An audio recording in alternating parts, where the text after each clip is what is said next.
ਸਾਰੇ ਭਰਾਵਾਂ ਨੂੰ ਜੈ ਮਸੀਹ ਦੀ। ਸੋ ਪਹਿਲਾਂ ਦੀ ਤਰ੍ਹਾਂ ਫੇਰ ਇੱਕ ਵਾਰੀ ਮੈਂ ਤੁਹਾਡੇ ਕੋਲ ਬਚਨ ਲੈ ਕੇ ਹਾਜ਼ਰ ਹੋਇਆ। ਸੋ ਅੱਜ ਅਸੀਂ ਪਰਮੇਸ਼ਵਰ ਦੀ ਪਵਿੱਤਰ ਦੇਹ ਦੇ ਵਿੱਚੋਂ ਗੱਲ ਕਰਾਂਗੇ ਹਰ ਉਸ ਮਸੀਹੀ ਬਾਰੇ ਜੋ ਸੁੱਤਾ ਹੋਇਆ ਮਸੀਹੀ ਹੈ। ਬਾਈਬਲ ਸੁੱਤੇ ਹੋਏ ਮਸੀਹੀ ਨੂੰ ਕਿਸ ਚੀਜ਼ ਦੇ ਨਾਲ ਕੰਪੇਅਰ ਕਰਦੀ ਆ, ਇਸ ਗੱਲ ਦੇ ਉੱਤੇ ਮੈਂ ਟੌਪਿਕ ਰੈਡੀ ਕੀਤਾ ਹੈ ਤਾਂ ਜੋ ਤੁਸੀਂ ਜਾਣ ਸਕੋ ਕਿ ਤੁਸੀਂ ਸੁੱਤੇ ਹੋਏ ਮਸੀਹੀ ਤਾਂ ਨਹੀਂ ਹੋ। ਸੋ ਵਚਨ ਦੇ ਸ਼ੁਰੂ ਕਰਨ ਤੋਂ ਪਹਿਲਾਂ ਇੱਕ ਛੋਟੀ ਜਿਹੀ ਦੁਆ ਪ੍ਰਾਰਥਨਾ ਕਰਦੇ ਹਾਂ। Hallelujah hallelujah hallelujah. ਤੇ ਖੁਦਾਬੰਦ ਖੁਦਾ ਤੇਰਾ ਧੰਨਵਾਦ ਯਹੋਵਾ ਪਰਮੇਸ਼ਵਰ, ਤੇਰਾ ਧੰਨਵਾਦ ਮੇਰੇ ਪ੍ਰਭੂ। ਮੈਂ ਜਾਣਦਾ ਹਾਂ ਅੱਜ ਦਾ ਜੋ ਪਵਿੱਤਰ ਕਲਾਮ ਹੈ ਤੇਰੇ ਵੱਲੋਂ ਦਿੱਤਾ ਗਿਆ ਕਲਾਮ ਆ। ਖੁਦਾਬੰਦ ਖੁਦਾ ਇਹ ਤੇਰੀ ਦੇਹ ਦਾ ਤਾਇਆ ਹੋਇਆ ਵਚਨ ਹੈ। ਖੁਦਾਬੰਦ ਖੁਦਾ ਮੈਂ ਵਿਸ਼ਵਾਸ ਕਰਦਾ ਹਾਂ ਜੋ ਕੋਈ ਜਨ ਇਸ ਵਚਨ ਨੂੰ ਸੁਣੇਗਾ ਤੇ ਇਸ 'ਤੇ ਮਨਨ ਕਰੇਗਾ ਪਰਮੇਸ਼ਵਰ ਉਹ 100 ਗੁਣਾ ਅਸੀਸ ਪਾਵੇਗਾ ਅਤੇ ਤੇਰੇ ਸਵਰਗ ਰਾਜ ਦਾ ਅਧਿਕਾਰੀ ਹੋਵੇਗਾ। ਖੁਦਾਬੰਦ ਖੁਦਾ ਮੈਂ ਵਿਸ਼ਵਾਸ ਕਰਦਾ ਕਿ ਅੱਜ ਹਰ ਉਹ ਭਰਾ ਜਾਂ ਭੈਣ ਖੁਦਾਬੰਦ ਖੁਦਾ ਜੋ ਇਸ ਨੂੰ ਵਚਨ ਨੂੰ ਸੁਣਦਾ ਹੈ ਅਤੇ ਖੁਦਾਬੰਦ ਖੁਦਾ ਇਸ 'ਤੇ ਮਨਨ ਕਰਦਾ ਹੈ, ਉਹ ਸੌਣ ਵਾਲਿਆਂ 'ਚੋਂ ਮਸੀਹ ਦੇ ਨਾਲ ਖੁਦਾਬੰਦ ਖੁਦਾ ਮੁਰਦਿਆਂ ਦੇ ਵਿੱਚੋਂ ਜੀ ਉੱਠੇਗਾ। ਖੁਦਾਬੰਦ ਖੁਦਾ ਮੈਂ ਵਿਸ਼ਵਾਸ ਕਰਦਾ ਕਿ ਤੁਸੀਂ ਮੇਰੀ ਛੋਟੀ ਜਿਹੀ ਦੁਆ ਪ੍ਰਾਰਥਨਾ ਨੂੰ ਸੁਣਿਆ ਅਤੇ ਕਬੂਲ ਕੀਤਾ। ਤੁਹਾਡੇ ਪਿਆਰੇ ਅਤੇ ਇਕਲੌਤੇ ਪੁੱਤਰ ਯਿਸੂ ਮਸੀਹ ਨਾਸਰੀ ਦੇ ਨਾਮ ਦੇ ਵਿੱਚ ਮੰਗ ਲੈਂਦੇ ਹਾਂ। ਆਮੀਨ ਆਮੀਨ ਆਮੀਨ। ਸੋ ਆਪਾਂ ਬਾਈਬਲ ਦੇ ਵਿੱਚੋਂ ਗੱਲ ਕਰਾਂਗੇ ਅਫਸੀਸੀਆਂ ਦੀ ਪੁਸਤਕ 5 ਅਧਿਆਏ ਉਹਦੀ 14 ਆਇਤ 'ਤੇ। ਸੋ ਲਿਖਿਆ ਗਿਆ ਹੈ, ਹੇ ਸੌਣ ਵਾਲਿਆ ਜਾਗ ਅਤੇ ਮੁਰਦਿਆਂ ਵਿੱਚੋਂ ਜੀ ਉੱਠ ਤਾਂ ਮਸੀਹ ਤੇਰੇ ਉੱਤੇ ਚਮਕੇਗਾ। ਆਮੀਨ। ਸੋ ਬਾਈਬਲ ਸਾਨੂੰ ਦੱਸਦੀ ਹੈ ਸਾਰੇ ਭੈਣ ਭਰਾਵਾਂ ਨੂੰ ਜੋ ਮਸੀਹ ਦੇ ਵਿੱਚ ਹਨ, ਸੌਣ ਵਾਲਿਆਂ ਲਈ ਖੁਦਾਬੰਦ ਖੁਦਾ ਬੋਲ ਰਿਹਾ ਕਿ ਮੁਰਦਿਆਂ ਵਿੱਚੋਂ ਜਾਗ ਉੱਠ ਤਾਂ ਮਸੀਹ ਤੇਰੇ ਉੱਤੇ ਚਮਕੇਗਾ। ਇੱਥੇ ਬਾਈਬਲ ਸਾਨੂੰ ਹਰ ਉਸ ਭਰਾ ਨੂੰ ਅਤੇ ਭੈਣ ਨੂੰ ਸੁੱਤਾ ਹੋਇਆ ਬੋਲਦੀ ਹੈ ਜੋ ਸਰੀਰ ਦੀਆਂ ਕਾਮਨਾਵਾਂ ਲਈ ਪ੍ਰਾਰਥਨਾਵਾਂ ਕਰਦਾ ਹੈ, ਜੋ ਸੰਸਾਰ ਦੀਆਂ ਚੀਜ਼ਾਂ ਲਈ ਪ੍ਰਾਰਥਨਾਵਾਂ ਕਰਦਾ ਹੈ। ਉਹ ਕਹਿੰਦਾ ਹੈ, ਬਾਈਬਲ ਬੋਲਦੀ ਆ, ਪਵਿੱਤਰ ਕਲਾਮ ਦੱਸਦਾ ਹੈ ਕਿ ਮਸੀਹ ਦੇ ਉੱਤੇ, ਮਸੀਹ ਦੇ ਵਿੱਚ ਮੁਰਦਿਆਂ ਵਿੱਚੋਂ ਜਾਗ ਉੱਠ। ਕਹਿਣ ਦਾ ਮਤਲਬ ਕਿ ਮੁਰਦਿਆਂ ਵਿੱਚੋਂ ਜਾਗ ਉੱਠਣਾ, ਇਹਨਾਂ ਕਾਮਨਾਵਾਂ ਨੂੰ ਛੱਡ ਦੇਣਾ। ਸੋ ਜਿੰਨਾ ਚਿਰ ਅਸੀਂ ਇਹਨਾਂ ਕਾਮਨਾਵਾਂ ਲਈ ਪ੍ਰਾਰਥਨਾਵਾਂ ਕਰਦੇ ਹਾਂ ਉਹ ਪ੍ਰਾਰਥਨਾਵਾਂ ਬੇਕਾਰ ਆ, ਕਿਉਂਕਿ ਇਹ ਪ੍ਰਾਰਥਨਾਵਾਂ, ਇਹ ਚੀਜ਼ਾਂ ਸਾਨੂੰ ਮਿਲ ਤਾਂ ਜਾਣੀਆਂ ਹੀ ਆ। ਪਰਮੇਸ਼ਵਰ ਦੇ ਰਾਜ ਦੇ ਵਿੱਚ ਕਿਸੇ ਵੀ ਚੀਜ਼ ਦੀ ਕਮੀ ਨਹੀਂ ਹੈ। ਪਰਮੇਸ਼ਵਰ ਸਾਨੂੰ ਇਹ ਸਭ ਅਸੀਸਾਂ ਦੇਵੇਗਾ। ਮੈਂ ਜਾਣਦਾ ਹਾਂ ਪਰਮੇਸ਼ਵਰ ਸਾਡੇ ਨਾਲ ਆ, ਸਾਰਿਆਂ ਦੇ ਜਿੰਨੇ ਵੀ ਮਸੀਹ ਵਿੱਚ ਹਨ, ਪਰ ਪਰਮੇਸ਼ਵਰ ਸਾਰੇ ਸੰਸਾਰ ਦਾ ਪਰਮੇਸ਼ਵਰ ਸਾਨੂੰ ਇਹ ਕਹਿੰਦਾ ਹੈ ਕਿ ਤੂੰ ਮਸੀਹ ਦੇ ਵਿੱਚ ਮੁਰਦਿਆਂ ਦੇ ਵਿੱਚੋਂ ਜੀ ਉੱਠ। ਸੋ ਗੱਲ ਇੱਥੇ ਮੁੱਕਦੀ ਹੈ ਕਿ ਮਸੀਹ ਯਿਸੂ ਜੋ ਸਾਡੇ ਲਈ ਕਰੂਸ ਦੇ ਉੱਤੇ ਲਟਕਿਆ, ਜਿਸ ਨੇ ਸਾਡੇ ਲਈ ਆਪਣਾ ਪਵਿੱਤਰ ਕੀਮਤੀ ਲਹੂ ਵਹਾਇਆ, ਉਹ ਆਦਮ ਵਾਲਾ ਪਾਪ ਜੋ ਸਾਡੇ ਵਿੱਚ ਸਾਡੀਆਂ ਪੁਰਾਣੀਆਂ ਕਾਮਨਾਵਾਂ ਗਲਤੀਆਂ ਦੇ ਕਰਕੇ ਜਿੰਦਾ ਸੀ, ਜਾਂ ਉਹ ਖੂਨ ਜੋ ਕੇਨ ਨੇ ਆਪਣੇ ਭਰਾ ਦਾ ਹਾਬਿਲ ਧਰਮੀ ਦਾ ਕੀਤਾ ਸੀ, ਸੋ ਉਹ ਸਾਡੇ ਉੱਤੇ, ਮਤਲਬ ਸਾਡੀ ਜ਼ਿੰਦਗੀ ਦੇ ਵਿੱਚ ਬਾਕੀ ਰਹਿ ਗਿਆ ਸੀ। ਉਹ ਖੂਨ ਖੁਦਾਬੰਦ ਖੁਦਾ ਯਿਸੂ ਮਸੀਹ ਨੇ ਆਪਣਾ ਸਾਰਾ ਕਰੂਸ ਦੇ ਉੱਤੇ ਵਹਾ ਦਿੱਤਾ ਕਿ ਸਾਨੂੰ ਹਰ ਇੱਕ ਧਰਮੀ ਮਨੁੱਖ ਦੇ ਉੱਤੇ, ਜਿਸ ਦੇ ਉੱਤੇ ਵੀ ਅਸੀਂ ਸੰਸਾਰ ਦੇ ਵਿੱਚ ਅਜਿਹਾ ਕ੍ਰੋਧ ਕੀਤਾ ਅਤੇ ਉਹ ਹਾਬਿਲ ਦੀ ਤਰ੍ਹਾਂ ਜੋ ਕੇਨ ਦੇ ਉੱਤੇ ਆਇਆ, ਸਾਡੇ ਉੱਤੇ ਵੀ ਆਉਂਦਾ ਹੈ। ਅਤੇ ਪ੍ਰਭੂ ਯਿਸੂ ਮਸੀਹ ਉਸ ਖੂਨ ਨੂੰ ਸਾਡੀ ਜ਼ਿੰਦਗੀ 'ਚੋਂ ਆਊਟ ਕਰਦਾ ਹੈ ਅਤੇ ਸਾਡੇ ਅੰਦਰ ਇੱਕ ਨਵਾਂ ਖੂਨ, ਆਪਣਾ ਪਵਿੱਤਰਤਾ ਵਾਲਾ ਖੂਨ ਭਰਦਾ ਹੈ ਅਤੇ ਸਾਨੂੰ ਇੱਕ ਨਵਾਂ ਸਰੀਰ, ਜੋ ਮਸੀਹ ਯਿਸੂ ਮੁਰਦਿਆਂ ਦੇ ਵਿੱਚੋਂ ਜੀ ਉੱਠਿਆ, ਉਹੀ ਸਰੀਰ ਸਾਨੂੰ ਯਿਸੂ ਮਸੀਹ ਦਿੰਦਾ ਹੈ। ਅਤੇ ਉਹ ਸਰੀਰ ਦੇ ਵਿੱਚ ਉਹ ਯਿਸੂ ਮਸੀਹ ਮੁਰਦਿਆਂ ਦੇ ਵਿੱਚੋਂ ਜੀ ਉੱਠਿਆ ਅਤੇ ਉਹ ਇੱਕ ਅਜਿਹਾ ਪਰਸਨ ਹੈ ਜਿਸ ਨੇ ਮੌਤ 'ਤੇ ਫਤਿਹ ਪਾਈ। ਸੋ ਸਾਨੂੰ ਚਾਹੀਦਾ ਹੈ ਕਿ ਅਸੀਂ ਮੁਰਦਿਆਂ ਦੇ ਵਿੱਚੋਂ ਜੀ ਉੱਠੀਏ ਮਸੀਹ ਦੇ ਨਾਲ, ਅਸੀਂ ਸੁੱਤੇ ਨਾ ਰਹੀਏ। ਸੁੱਤੇ ਹੋਏ ਮਸੀਹਾਂ ਬਾਰੇ ਮੈਂ ਤੁਹਾਨੂੰ ਦੱਸਣਾ ਚਾਹੁੰਦਾ ਹਾਂ ਕਿ ਚਰਚਾਂ ਵਿੱਚ ਬਹੁਤ ਸਾਰੇ ਅਜਿਹੇ ਪਰਸਨ ਜਾਂਦੇ ਨੇ ਕਿ ਜਿਹੜੇ ਮਤਲਬ ਕਿ ਪ੍ਰਾਰਥਨਾਵਾਂ ਕਰਦੇ ਨੇ ਕਿ ਸਾਡੇ ਸਰੀਰ ਦੇ ਰੋਗਾਂ ਦੇ ਵਿਸ਼ਿਆਂ 'ਤੇ। ਮੈਂ ਮੰਨਦਾ ਹਾਂ ਕਿ ਪਰਮੇਸ਼ਵਰ ਸਾਡੇ ਰੋਗਾਂ ਨੂੰ ਦੂਰ ਕਰਦਾ ਹੈ, ਹੈ ਨਾ। ਅਤੇ ਪਰਮੇਸ਼ਵਰ ਸਾਨੂੰ ਸਾਰੀਆਂ ਚੀਜ਼ਾਂ ਪ੍ਰੋਵਾਈਡ ਕਰਦਾ ਹੈ, ਕਿਉਂਕਿ ਪ੍ਰਭੂ ਯਿਸੂ ਮਸੀਹ ਨੇ ਵੀ ਸਾਡੇ ਨਾਲ ਵਾਅਦਾ ਕੀਤਾ ਕਿ ਮੈਂ ਤੁਹਾਨੂੰ ਕਿਸੇ ਚੀਜ਼ ਦੀ ਕਮੀ ਘਟੀ ਨਹੀਂ ਰਹਿਣ ਦੇਵਾਂਗਾ। ਪਰ ਸਾਨੂੰ ਜ਼ਰੂਰਤ ਹੈ ਕਿ ਅਸੀਂ ਪਰਮੇਸ਼ਵਰ ਦੇ ਕਲਾਮ ਦੇ ਨਾਲ ਜਿੰਦਾ ਜੁੜੇ ਰਹੀਏ। ਸੋ ਜਿੱਦਾਂ ਹੁਣ ਆਪਾਂ ਦੇਖਦੇ ਹਾਂ, ਬਾਈਬਲ ਦੱਸਦੀ ਹੈ ਕਿ ਯਿਸੂ ਮਸੀਹ ਜਦੋਂ ਵੀ ਨਦੀ ਦੇ ਕਿਨਾਰੇ 'ਤੇ ਜਾਂਦੇ ਸੀ ਤਾਂ ਬਹੁਤ ਸਾਰੀ ਭੀੜ ਉਹਨਾਂ ਦੇ ਪਿੱਛੇ ਆਉਂਦੀ ਸੀ ਅਤੇ ਪ੍ਰਭੂ ਯਿਸੂ ਮਸੀਹ 4 ਜਾਂ 5 ਰੋਟੀਆਂ ਤੋਂ ਹੀ ਬਹੁਤ ਸਾਰੇ ਲੋਕਾਂ ਨੂੰ 4-4 5-5 ਹਜ਼ਾਰ ਨੂੰ ਖਿਲਾਉਂਦਾ ਸੀ। ਪਰ ਪ੍ਰਭੂ ਯਿਸੂ ਮਸੀਹ ਉੱਥੇ ਇਹ ਵੀ ਕਹਿੰਦਾ ਸੀਗਾ ਕਿ ਇਹ ਲੋਕ ਸਿਰਫ ਰੋਟੀ ਖਾਣ ਆਏ ਆ ਅਤੇ ਰੋਟੀ ਖਾ ਕੇ ਉਹਨਾਂ ਨੂੰ ਦੂਜੇ ਦਿਨ ਫਿਰ ਭੁੱਖ ਲੱਗ ਜਾਣੀ ਆ। ਕਹਿਣ ਦਾ ਮਤਲਬ ਅਜਿਹੀ ਕਲੀਸਿਆ, ਸੁੱਤੀ ਕਲੀਸਿਆ ਜਿਹੜੀ ਚਰਚਾਂ ਦੇ ਵਿੱਚ ਜਾਂਦੀ ਆ ਤੇ ਸਾਡੇ ਰੋਗ ਦੂਰ ਹੋ ਜਾਣ। ਜਿੰਨਾ ਚਿਰ ਵਚਨ ਚੱਲਦਾ ਆ ਉਹਨਾਂ ਚਿਰ ਤਾਂ ਉਹ ਸੁੱਤੇ ਪਏ ਆ, ਹਾਂ ਹਾਂ ਹਾਂਜੀ ਹਾਂਜੀ ਟਿਕ ਮਾਰ ਕਰੀ ਜਾਂਦੇ ਆ, ਬਸ ਹਾਈਲਾਈਟ ਕਰੀ ਜਾਂਦੇ, ਬਟ ਉਸ ਨੂੰ ਜ਼ਿੰਦਗੀ ਦੇ ਵਿੱਚ ਮੰਨਣ ਨਹੀਂ ਕਰਦੇ। ਸੋ ਪਰਮੇਸ਼ਵਰ ਦਾ ਵਚਨ ਸਾਨੂੰ ਕਹਿ ਰਿਹਾ ਮੁਰਦਿਆਂ ਦੇ ਵਿੱਚੋਂ ਜੀ ਉੱਠ। ਸੋ ਗੱਲ ਹੈ ਕਿ ਜੋ ਉਹ ਭਰਾ ਤੇ ਭੈਣਾਂ ਜਿਹੜੀਆਂ ਸੁੱਤੀਆਂ ਆ, ਉਹ ਜਿਹੜੇ ਜਦੋਂ ਪਾਸਟਰ ਜੀ ਪ੍ਰਾਰਥਨਾ ਕਰਨ ਲਈ ਖੜ੍ਹੇ ਹੁੰਦੇ, ਚਲੋ ਹੁਣ ਆਪਣਾ ਵਚਨ ਖਤਮ ਹੋ ਗਿਆ ਤੇ ਫਾਇਰ ਪ੍ਰੇ ਕਰਦੇ ਆ, ਤੇ ਉਹ ਬੜੀ ਉੱਚੀ ਉੱਚੀ ਆਮੀਨ ਆਮੀਨ ਬੋਲਦੇ।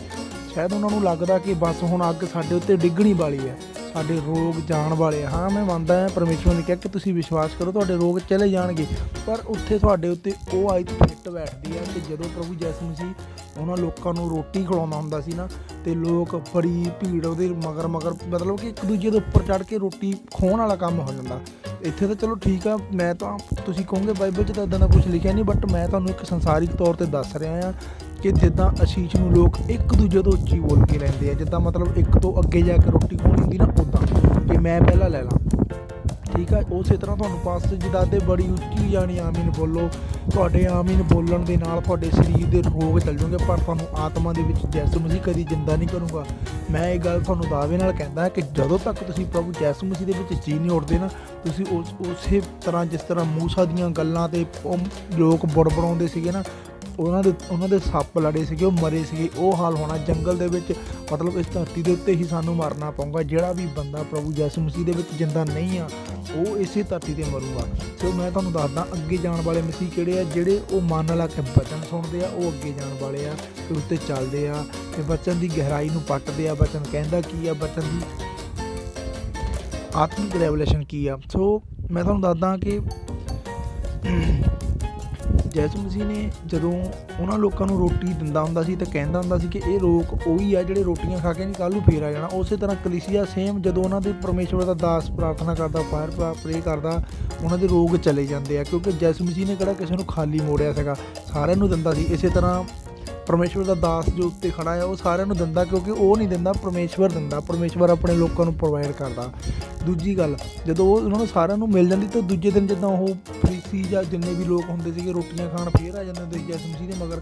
ਉਸੇ ਤਰ੍ਹਾਂ ਇਹਨਾਂ ਲੋਕਾਂ ਦੇ ਮਤਲਬ ਕਿ ਯਿਸੂ ਮਸੀਹ ਦਾ ਕਹਿਣ ਦਾ ਮਤਲਬ ਇਹ, ਮੈਨੂੰ ਫੇਰ ਭੁੱਖ ਲੱਗ ਜਾਣੀ। ਕਹਿਣ ਦਾ ਮਤਲਬ ਤੁਸੀਂ ਜੇ ਸਰੀਰ ਦੇ ਲਈ ਮੰਗਦੇ ਆ, ਤੁਹਾਡੇ ਰੋਗਾਂ ਤੋਂ ਆਜ਼ਾਦੀ ਮੰਗਦੇ ਆ, ਤੁਸੀਂ ਬਾਹਰ ਦਾ ਮੰਗਦੇ ਆ, ਜਾਂ ਕੁਛ ਵੀ ਚੀਜ਼ ਜਿਹੀ ਮੰਗਦੇ ਆ ਜਿਹੜੀ ਜਿੱਦਾਂ ਤੁਹਾਡੇ ਸਰੀਰ ਨਾਲ ਰਿਲੇਟਡ ਵਾ, ਜਿੱਦਾਂ ਬਿਮਾਰੀ, ਗੁਰਦਿਆਂ ਦਾ ਰੋਗ, ਪੱਥਰੀ, ਜਾਂ ਕਾਲਾ ਪੀਲੀਆ, ਜਾਂ ਬੁਖਾਰ, ਜਾਂ ਕੁਛ ਵੀ ਹੈ ਸਰੀਰ ਦੇ ਨਾਲ ਰਿਲੇਟਡ ਵਾ ਨਾ, ਉਹ ਪ੍ਰਭੂ ਯਿਸੂ ਮਸੀਹ ਦਾ ਕਹਿਣ ਦਾ ਮਤਲਬ ਕਿ ਤੁਸੀਂ ਇੱਕ ਰੋਗ ਤੋਂ ਛੁਟਕਾਰਾ ਪਾਓਗੇ। ਸਰੀਰ ਤਾਂ ਹੈਗਾ ਸ਼ੈਤਾਨ ਦਾ, ਇਹ 'ਤੇ ਹੋਰ ਆ ਜਾਣਾ ਰੋਗ ਕੋਈ।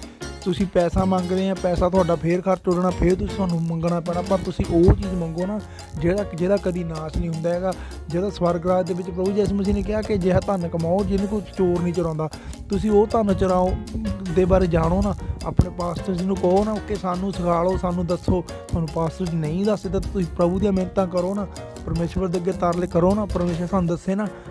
ਪਰ ਮੈਂ ਤੁਹਾਨੂੰ ਦੱਸਦਾ, ਸੁੱਤੀ ਹੋਈ ਕਲੀਸਿਆ ਨੂੰ ਮੈਨੂੰ ਪਰਮੇਸ਼ਵਰ ਨੇ ਜੋ ਵਚਨ ਦਿੱਤਾ, ਮੈਂ ਤੁਹਾਨੂੰ ਦੱਸਣਾ ਚਾਹੁੰਦਾ ਸਾਰੇ ਭੈਣ ਭਰਾਵਾਂ ਨੂੰ, ਇਨਕਲੂਡ ਮੈਂ ਖੁਦ ਵੀ ਹਾਂ, ਠੀਕ ਆ ਜੀ। ਮੈਂ ਗੱਲ ਕਰਦਾ ਪ੍ਰਭੂ ਯਿਸੂ ਮਸੀਹ ਨੇ ਸਾਨੂੰ ਕਿਹਾ ਕਿ ਤੂੰ ਉਹ ਚੀਜ਼ ਮੰਗ ਜਿਹੜੀ ਸਦਾ ਤੇਰੇ ਨਾਲ ਰਹੂਗੀ। ਅਨੰਤ ਜੀਵਨ ਬਾਰੇ ਅਸੀਂ ਬਹੁਤ ਸਾਰੇ ਲੋਕ ਅਸੀਂ ਨਹੀਂ ਜਾਣਦੇ ਹੈ ਨਾ। ਅਨੰਤ ਜੀਵਨ ਇਹੀ ਆ ਕਿ ਅਸੀਂ ਜਦੋਂ ਯਿਸੂ ਮਸੀਹ ਦੇ ਨਾਲ ਜੀ ਉੱਠਦੇ ਹਾਂ, ਸਾਨੂੰ ਸਾਡੇ ਸਰੀਰ ਦੀ ਕਾਮਨਾ, ਸਰੀਰ ਤਾਂ ਸਾਨੂੰ ਪਿੱਛੇ ਕਰਦਾ ਪਰਮੇਸ਼ਵਰ ਤੋਂ, ਸਾਡੇ 'ਤੇ ਰੋਗ ਆ ਜਾਂਦਾ ਆ, ਅਸੀਂ ਰੋਗ ਵੱਲ ਜ਼ਿਆਦਾ ਧਿਆਨ ਦਿੰਦੇ ਹਾਂ, ਅਸੀਂ ਪਰਮੇਸ਼ਵਰ ਵੱਲ ਘੱਟ ਧਿਆਨ ਦਿੰਦੇ ਹਾਂ। ਮਤਲਬ ਇਹ ਹੋ ਜਾਂਦਾ ਕਿ ਅਸੀਂ ਪਰਮੇਸ਼ਵਰ ਤੋਂ ਵੱਧ ਰੋਗ ਦੇ ਉੱਤੇ ਧਿਆਨ ਦੇ ਰਹੇ ਹਾਂ। ਹਰ ਇੱਕ ਚੀਜ਼ ਅਜਿਹੀ ਮੂਰਤੀ ਪੂਜਾ ਆ, ਠੀਕ ਆ। ਜਿਹੜੀ ਵੀ ਚੀਜ਼ ਨੂੰ ਅਸੀਂ ਵੱਧ ਗੌਰ ਕਰਦੇ ਹਾਂ ਮੂਰਤੀ ਪੂਜਾ ਹੈ, ਜਾਂ ਜਿਸ ਨੂੰ ਆਪਾਂ ਵੱਧ ਪਿਆਰ ਕਰਦੇ ਹਾਂ ਉਹ ਮੂਰਤੀ ਪੂਜਾ ਆ। ਪਰਮੇਸ਼ਵਰ ਮੂਰਤੀ ਪੂਜਾ ਤੋਂ ਬਹੁਤ ਨਫ਼ਰਤ ਕਰਦਾ। ਅਤੇ ਦੂਜੀ ਗੱਲ ਕਰਦੇ ਹਾਂ, ਆਪਾਂ ਦੇਖਦੇ ਹਾਂ ਕਿ ਯਿਸੂ ਮਸੀਹ ਨੂੰ ਕਿੱਦਾਂ ਮਾਰਿਆ ਗਿਆ, ਉਹ 'ਤੇ ਜ਼ਖਮ ਹੋਏ, ਉਹਨੇ ਪਰ ਪਿਤਾ ਕਹਿਣਾ ਨਹੀਂ ਛੱਡਿਆ। ਆਪਾਂ ਦੇਖਦੇ ਹਾਂ ਅੱਜ ਲੋਕਾਂ ਦੇ ਉੱਤੇ ਮਾੜੇ ਮੋਟੇ ਜ਼ਖਮ ਹੋ ਜਾਂਦੇ, ਦਰਦ ਹੋ ਜਾਂਦੇ ਆ, ਤਾਂ ਉਹ ਪਤਾ ਨਹੀਂ ਕਿਆ ਕਰਨਾ ਪੈਂਦਾ। ਸਾਡਾ ਪਰਮੇਸ਼ਵਰ ਸਾਨੂੰ ਚੰਗਾ ਨਹੀਂ ਕਰਦਾ। ਉਹ ਉਹਨਾਂ ਇਜ਼ਰਾਈਲੀਆਂ ਵਾਂਗੂ ਜਿਹੜੇ ਉਹ ਜੰਗਲ ਦੇ ਵਿੱਚ ਕੁੜਕੁੜਾਉਂਦੇ ਸੀਗੇ ਕਿ ਪਰਮੇਸ਼ਵਰ ਸਾਨੂੰ ਚੰਗਾ ਨਹੀਂ ਕਰਦਾ। ਇਹ ਜਿੱਦਾਂ ਮਤਲਬ ਕਿ ਕਹਿੰਦਾ ਮਤਲਬ ਉਹਨਾਂ ਦੇ ਸੱਪ ਲੜੇ ਸੀ। ਆਪਣੇ ਆਪ ਨੂੰ ਕੰਪੇਅਰ ਕਰ ਲਿਓ ਵੀ ਤੁਹਾਡਾ ਕੀ ਹਾਲ ਹੋਊਗਾ। ਸੋ ਦੂਜੀ ਗੱਲ ਕਰਦੇ ਹਾਂ ਆਪਾਂ ਉਹਨਾਂ ਪਾਸਟਰਸ ਬਾਰੇ ਮੈਂ ਗੱਲ ਕਰਨਾ ਚਾਹੁੰਦਾ ਹਾਂ ਜਿਨ੍ਹਾਂ ਬਾਰੇ ਪਰਮੇਸ਼ਵਰ ਆਪਣੇ ਪਵਿੱਤਰ ਕਲਾਮ ਦੇ ਵਿੱਚ ਗੱਲ ਕਰ ਰਿਹਾ। ਮੈਂ ਨਹੀਂ ਕਰ ਰਿਹਾ, ਪਰ ਪ੍ਰਭੂ ਕਰ ਰਿਹਾ। ਸੋ ਗ੍ਰੰਥੀ ਅਤੇ ਫਰੀਸੀ ਮੂਸਾ ਦੀ ਗੱਦੀ ਉੱਤੇ ਬੈਠੇ ਹਨ, ਇਸ ਲਈ ਸਭ ਕੁਝ ਜੋ ਉਹ ਤੁਹਾਨੂੰ ਕਹਿਣ ਤੁਸੀਂ ਮੰਨ ਲੈਣਾ ਅਤੇ ਉਹਨਾਂ ਦੀ ਪਾਲਣਾ ਕਰਨੀ, ਪਰ ਉਹਨਾਂ ਵਰਗੇ ਕੰਮ ਨਾ ਕਰਨਾ ਕਿਉਂ ਜੋ ਉਹ ਕਹਿੰਦੇ ਹਨ ਪਰ ਕਰਦੇ ਨਹੀਂ। ਹਾਲੇਲੂਇਆ। ਇਹ ਜੋ ਲਿਖਿਆ ਗਿਆ ਹੈ ਮੱਤੀ 23 ਦੀ 2 ਤੇ 3 ਆਇਤ ਦੇ ਵਿੱਚ ਲਿਖਿਆ ਗਿਆ, ਪਰਮੇਸ਼ਵਰ ਦਾ ਬਚਨ ਸਾਨੂੰ ਦੱਸਦਾ ਗ੍ਰੰਥੀ ਅਤੇ ਫਰੀਸੀ ਮੂਸਾ ਦੀ ਗੱਦੀ ਉੱਤੇ ਬੈਠੇ ਹਨ। ਮਤਲਬ ਕਹਿਣ ਦਾ ਹਰ ਇੱਕ ਪ੍ਰਚਾਰਕ ਜੋ ਪੱਤਰੀ ਮਤਲਬ ਮੂਸਾ ਦੀ ਗੱਦੀ ਕਹਿ ਲਓ ਕਿ ਇਹ ਪਰਮੇਸ਼ਵਰ ਦਾ ਬਚਨ ਜਿਹਦੇ ਵਿੱਚ ਉਹ ਸਾਡੇ ਨਾਲ ਗੱਲਾਂ ਕਰਦੇ ਆ, ਸਾਨੂੰ ਕਹਿੰਦੇ ਆ ਤੁਸੀਂ ਇੱਦਾਂ ਕਰ ਲਓ ਤਾਂ ਤੁਹਾਨੂੰ ਪਰਮੇਸ਼ਵਰ ਮਿਲ ਜਾਣਾ, ਤੁਹਾਨੂੰ ਇੱਦਾਂ ਕਰੇ ਤਾਂ ਪਰਮੇਸ਼ਵਰ ਮਿਲ ਜਾਣਾ, ਤੁਹਾਨੂੰ ਇੱਦਾਂ ਕਰੇ ਚੰਗਿਆਈ ਮਿਲ ਜਾਣੀ ਆ। ਬਟ ਉਹ ਕਹਿੰਦਾ ਮਤਲਬ ਤੁਸੀਂ ਉਹਨਾਂ ਦੀਆਂ ਗੱਲਾਂ ਸੁਣਿਓ ਪਰ ਉਹਨਾਂ ਵਰਗੇ ਨਾ ਬਣਿਓ। ਪਰ ਪਰਮੇਸ਼ਵਰ ਅਸੀਂ ਦੇਖਣਾ ਵੀ ਉਹ ਕਿਉਂ ਕਹਿੰਦਾ ਹੈ, ਪਰਮੇਸ਼ਵਰ ਯਿਸੂ ਮਸੀਹ ਨੇ ਇਹ ਗੱਲ ਕਿਉਂ ਕਹੀ ਆ ਕਿ ਤੁਸੀਂ ਉਹਨਾਂ ਵਰਗੇ ਨਹੀਂ ਬਣਨਾ। ਇਹ ਮੱਤੀ 23 ਦੇ ਵਿੱਚ 7 ਹਾਹਾਕਾਰਾਂ ਆ ਜੋ ਪਰਮੇਸ਼ਵਰ ਨੇ 7 ਸ਼ਰਾਪ ਲੋਕਾਂ ਨੂੰ ਦਿੱਤੇ ਆ, ਤੋ ਇਹਨਾਂ ਨੂੰ ਤਾਂ ਕੋਈ ਪੜ੍ਹਦਾ ਨਹੀਂ। ਸੋ ਮੈਂ ਗੱਲ ਕਰਦਾ ਹਾਂ ਕਿ ਯਹੋਵਾ ਪਰਮੇਸ਼ਵਰ ਨੇ 7 ਦਿਨ, 7 ਅੱਖਾਂ, 7 ਦੀਪ, 7 ਕਲੀਸਿਆ ਜਾਂ 7 ਸਮਾਧਾਨ, ਠੀਕ ਆ। 7 ਦਿਨ ਨੂਹਾਂ ਦੇ ਟਾਈਮ ਦੇ ਜਦੋਂ ਹੜ੍ਹ ਆਇਆ ਸੀ, 7 ਦਿਨ ਪਹਿਲਾਂ ਨੂਹਾਂ ਨੂੰ ਪਤਾ ਲੱਗ ਗਿਆ ਸੀ, ਉਹ ਅੰਦਰ ਵੜ ਗਿਆ ਸੀਗਾ, ਠੀਕ ਆ। ਉਹ 7 ਰੋਟੀਆਂ ਨਹੀਂ 7 ਦਿਨ ਜੋ ਯਹੋਵਾ ਪਰਮੇਸ਼ਵਰ ਨੇ ਕਿਹਾ ਸੀ ਤੂੰ ਪਤੀਲੀ ਰੋਟੀ ਨਾ ਖਾਈ, ਠੀਕ ਆ। ਸੋ ਉਹ 7 ਕੌਮਾਂ, ਬਲਵੰਤ ਕੌਮਾਂ ਜੋ ਵਿਵਸਥਾ ਦੇ ਵਿੱਚ ਲਿਖਿਆ, ਹਿੱਤੀ, ਫਰਿੱਜੀ, ਗਿਰਗਾਸੀ, ਅਮੋਨੀ, ਜਬੂਸੀ, ਜਿਹੜੀਆਂ ਕੌਮਾਂ ਤੋਂ ਪਰਮੇਸ਼ਵਰ ਕਹਿੰਦਾ ਬਲਵੰਤ ਕੌਮਾਂ ਤੋਂ ਮੈਂ ਤੈਨੂੰ ਛੁਡਾਇਆ। ਸੋ ਉਹਦੇ ਅਕੋਰਡਿੰਗ ਜੋ ਜਿੱਦਾਂ ਨੂਹਾਂ ਨੇ 7 ਦਿਨ ਪਹਿਲਾਂ ਆਪਣੀ ਜਦੋਂ ਰਾਤ ਪਰਬਤ 'ਤੇ ਉਹਦੀ ਕਿਸ਼ਤੀ ਟਿੱਗੀ ਸੀ, ਇੱਕ ਛੱਡੀ, ਘੁੱਗੀ ਛੱਡੀ, ਫਿਰ ਕਾਂ ਛੱਡਿਆ, ਘੁੱਗੀ ਛੱਡੀ, 7 ਦਿਨ ਦਾ ਗੈਪ ਪਾ ਕੇ। ਸੋ ਇਹ 7 ਦਿਨ ਕੀ ਚੀਜ਼ ਆ? 7ਵੇਂ ਦਿਨ ਯਿਸੂ ਮਸੀਹ ਦਾ ਮਰਨਾ ਇੱਕ ਬਹੁਤ ਵੱਡਾ ਇੰਪੋਰਟੈਂਟ ਸ਼ਬਦ ਹੈ 7। ਸੋ 7 ਦਾ ਮਤਲਬ ਸਾਨੂੰ ਆਪਣੇ ਆਪ ਨੂੰ ਚੇਂਜ ਕਰਨਾ ਪੈਣਾ, 7 ਦੇ ਵਿੱਚ ਕਨਵਰਟ ਹੋਣਾ ਪੈਣਾ। 7 ਹੀ ਦਿਨ ਪਰਮੇਸ਼ਵਰ ਦੇ ਆਪਣੇ ਆਪ ਨੂੰ ਪਵਿੱਤਰਤਾ 'ਚ ਰੱਖਣਾ, ਸਰੀਰ ਤੋਂ ਅਲੱਗ ਤੇ ਆਤਮਾ ਦੇ ਵਿੱਚ ਰਹਿਣਾ। ਸੋ ਜਿਹੜਾ 7 ਦਿਨ ਪਵਿੱਤਰ ਰਹਿੰਦਾ ਉਹ ਸਾਰਾ ਸਾਲ ਪਵਿੱਤਰ ਰਹਿੰਦਾ, ਉਹ ਸਾਰੀ ਉਮਰ ਪਵਿੱਤਰ ਰਹਿੰਦਾ ਆ। ਸੋ ਜੇ ਆਪਾਂ ਗੱਲ ਕਰਦੇ ਹਾਂ ਸੇਮ ਜੋ ਪਰਮੇਸ਼ਵਰ ਨੇ ਕਿਹਾ ਕਿ ਤੁਸੀਂ ਉਹਨਾਂ ਦੀ ਮਤਲਬ ਕਿ ਜੋ ਸਾਡੇ ਪਾਸਟਰ ਸਾਨੂੰ ਪ੍ਰਾਰਥਨਾਵਾਂ ਜਾਂ ਜੋ ਵੀ ਸਾਨੂੰ ਬਚਨ ਸਿਖਾਉਂਦੇ ਉਹਨਾਂ ਨੂੰ ਮੰਨਣਾ। ਪਰ ਉਹ ਪਰਮੇਸ਼ਵਰ, ਮੈਂ ਨਹੀਂ ਕਹਿ ਰਿਹਾ, ਪਰਮੇਸ਼ਵਰ ਦਾ ਬਚਨ ਕਹਿ ਰਿਹਾ। ਤੁਸੀਂ ਕਹਿੰਦਾ ਉਹ ਮੰਨ ਲੈਣਾ ਪਰ ਉਹਨਾਂ ਦੀਆਂ ਗੱਲਾਂ ਮੰਨ ਲੈਣਾ, ਕਿਉਂਕਿ ਉਹ ਗੱਲਾਂ ਬਚਨ 'ਚੋਂ ਹੀ ਕਹਿੰਦੇ ਆ, ਪਰ ਉਹਨਾਂ ਵਰਗੇ ਨਾ ਬਣਨਾ। ਕਿਉਂ ਨਹੀਂ ਬਣਨਾ ਉਹ ਆਪਾਂ ਦੇਖਣਾ ਚਾਹੁੰਦੇ ਹਾਂ। ਬਾਈਬਲ ਮੱਤੀ 23 ਦੇ 6 ਤੇ 7 ਆਇਤ ਦੇ ਵਿੱਚ ਦੱਸਦੀ ਆ, 23 ਦੇ 6 ਤੇ 7 ਆਇਤ, ਠੀਕ ਆ। ਅਤੇ ਮਹਿਮਾਨੀਆਂ ਵਿੱਚ, ਉੱਚੀਆਂ ਥਾਵਾਂ ਤੇ ਸਮਾਜਾਂ ਵਿੱਚ, ਅਗਲੀਆਂ ਕੁਰਸੀਆਂ ਤੇ ਬਾਜ਼ਾਰਾਂ ਵਿੱਚ ਪ੍ਰਣਾਮ ਲੈਣ ਲਈ ਮਨੁੱਖਾਂ ਕੋਲੋਂ ਸਵਾਮੀ ਜੀ ਕਹਾਉਣ ਦੇ ਭੁੱਖੇ ਹਨ। ਸੋ ਉਹਨਾਂ ਲੋਕਾਂ ਬਾਰੇ ਕਹਿੰਦੀ ਆ ਕਿ ਜਿਹੜੇ ਕਹਿੰਦੇ ਵੀ ਮਨੁੱਖਾਂ ਅੱਗੇ ਸਾਨੂੰ ਸਵਾਮੀ ਕਹੋ, ਮਤਲਬ ਪਿਤਾ ਕਹੋ, ਮਤਲਬ ਕਿ ਜਿੱਦਾਂ ਆਪਾਂ ਦੇਖਦੇ ਹਾਂ ਕਈ ਪਾਸਟਰ ਜੀ ਵੀ ਇਹ ਚੀਜ਼ਾਂ ਨੂੰ ਕਹਿੰਦੇ ਆ। ਆਪਾਂ ਲੋਕ ਜਿਹਨਾਂ ਦੀ ਅੱਖਾਂ ਬੰਦ ਆ ਮੂਰਤੀ ਪੂਜਾ ਕਰਦੇ ਆ, ਪਾਸਟਰ ਜੀ ਨੂੰ ਕਹਿੰਦੇ ਜੀ ਪਾਪਾ ਜੀ ਜਾਂ ਕੁਛ ਵੀ। ਮਤਲਬ ਮੈਂ ਕਹਿੰਦਾ ਇਹਨਾਂ ਚੀਜ਼ਾਂ ਦੇ ਖਿਲਾਫ ਆ। ਪਰਮੇਸ਼ਵਰ ਯਿਸੂ ਮਸੀਹ ਨੇ ਇਹ ਗੱਲ ਕਹੀ, ਮੈਂ ਨਹੀਂ ਕਹਿੰਦਾ, ਬਚਨ ਸਾਨੂੰ ਦੱਸਦਾ। ਕਿਉਂਕਿ ਦੇਖੋ ਜੇ ਤੁਸੀਂ ਬਚਨ ਨੂੰ ਨਾਲ ਲੈ ਕੇ ਨਹੀਂ ਚੱਲਦੇ ਤਾਂ ਤੁਸੀਂ ਅੰਨੇ ਆ, ਠੀਕ ਆ ਜੀ। ਤੁਹਾਡੇ ਕੋਲ ਲਾਠੀ ਆ, ਉਹ ਲਾਠੀ ਤੁਹਾਡਾ ਪਾਸਟਰ ਆ, ਪਰ ਜਦੋਂ ਤੁਹਾਡੇ ਕੋਲ ਬਚਨ ਆ ਫਿਰ ਤੁਸੀਂ ਅੰਨੇ ਨਹੀਂ ਹੈਗੇ, ਤੁਸੀਂ ਆਤਮਾ ਦੇ ਵਿੱਚ ਜਿੰਦਾ ਆ। ਯਿਸੂ ਮਸੀਹ ਨੇ ਸਾਨੂੰ ਲਾਠੀ ਨਹੀਂ ਫੜਾਈ, ਪਰ ਜਿਹੜਾ ਬੰਦਾ ਅੱਜ ਵੀ ਅੰਨਾ ਹੈ ਨਾ, ਉਹ ਆਪਣੇ ਪਾਸਟਰ ਦੀਆਂ ਗੱਲਾਂ ਸੁਣੋ। ਬਚਨ ਨੇ ਇਹ ਗੱਲ ਕਹਿੰਦਾ ਤੁਸੀਂ ਗੱਲਾਂ ਸੁਣੋ, ਪਰ ਉਹਨਾਂ ਦੀਆਂ ਮਤਲਬ ਬਾਈਬਲ ਨੂੰ ਵੀ ਦੇਖੋ ਨਾ। ਤੁਹਾਡੇ ਕੋਲ ਲਾਠੀ ਲੈਣ ਦੀ ਤਾਂ ਲੋੜ ਹੀ ਨਹੀਂ, ਅੱਖਾਂ ਤਾਂ ਖੋਲ੍ਹ ਦਿੱਤੀਆਂ। ਸਾਨੂੰ ਪਤਾ ਹੋਣਾ ਚਾਹੀਦਾ ਕਿਹੜੀ ਗੱਲ ਸਹੀ ਹੈ ਕਿਹੜੀ ਨਹੀਂ। ਜੇ ਉਹ ਸਾਨੂੰ ਕਹਿਣ ਖੂਹ 'ਚ ਛਾਲ ਮਾਰ ਦਿਓ, ਪ੍ਰਭੂ ਨੇ ਤੁਹਾਨੂੰ ਬਚਾ ਲੈਣਾ, ਤਾਂ ਤੁਸੀਂ ਮੈਨੂੰ ਤਾਂ ਲੱਗਦਾ ਖੂਹ 'ਚ ਵੀ ਛਾਲ ਮਾਰ ਦੋਗੇ। ਪਰ ਤੁਹਾਨੂੰ ਚਾਹੀਦਾ ਆ ਕਿ ਅੱਖਾਂ ਖੋਲ੍ਹੋ, ਪਰਮੇਸ਼ਵਰ ਦੇ ਬਚਨ ਨੂੰ, ਜੋ ਪਰਮੇਸ਼ਵਰ ਸਾਨੂੰ ਦੇਣਾ ਚਾਹੁੰਦਾ ਉਹਨੂੰ ਲਓ। ਜੋ ਸਰੀਰ ਦੀਆਂ ਕਾਮਨਾਵਾਂ ਉਹਨਾਂ ਦੇ ਪਿੱਛੇ ਨਾ ਦੌੜੋ। ਪਰਮੇਸ਼ਵਰ ਉਹਨਾਂ ਨੂੰ ਸਾਡੇ ਤੋਂ ਅਲੱਗ ਕਰਦਾ, ਕਿਉਂਕਿ ਸਰੀਰ ਤੇ ਆਤਮਾ ਦੀ ਰੋਜ਼ ਲੜਾਈ ਆ। ਬਚਨ ਸਾਨੂੰ ਦੱਸਦਾ ਹੈ ਕਿ ਸਰੀਰ ਤੇ ਆਤਮਾ ਇੱਕ ਦੂਜੇ ਨਾਲ ਲੜਦੇ ਆ, ਤੇ ਅਸੀਂ ਆਤਮਾ ਦੇ ਹਿਸਾਬ ਨਾਲ ਚੱਲਣਾ, ਸਰੀਰ ਦੇ ਹਿਸਾਬ ਨਾਲ ਨਹੀਂ।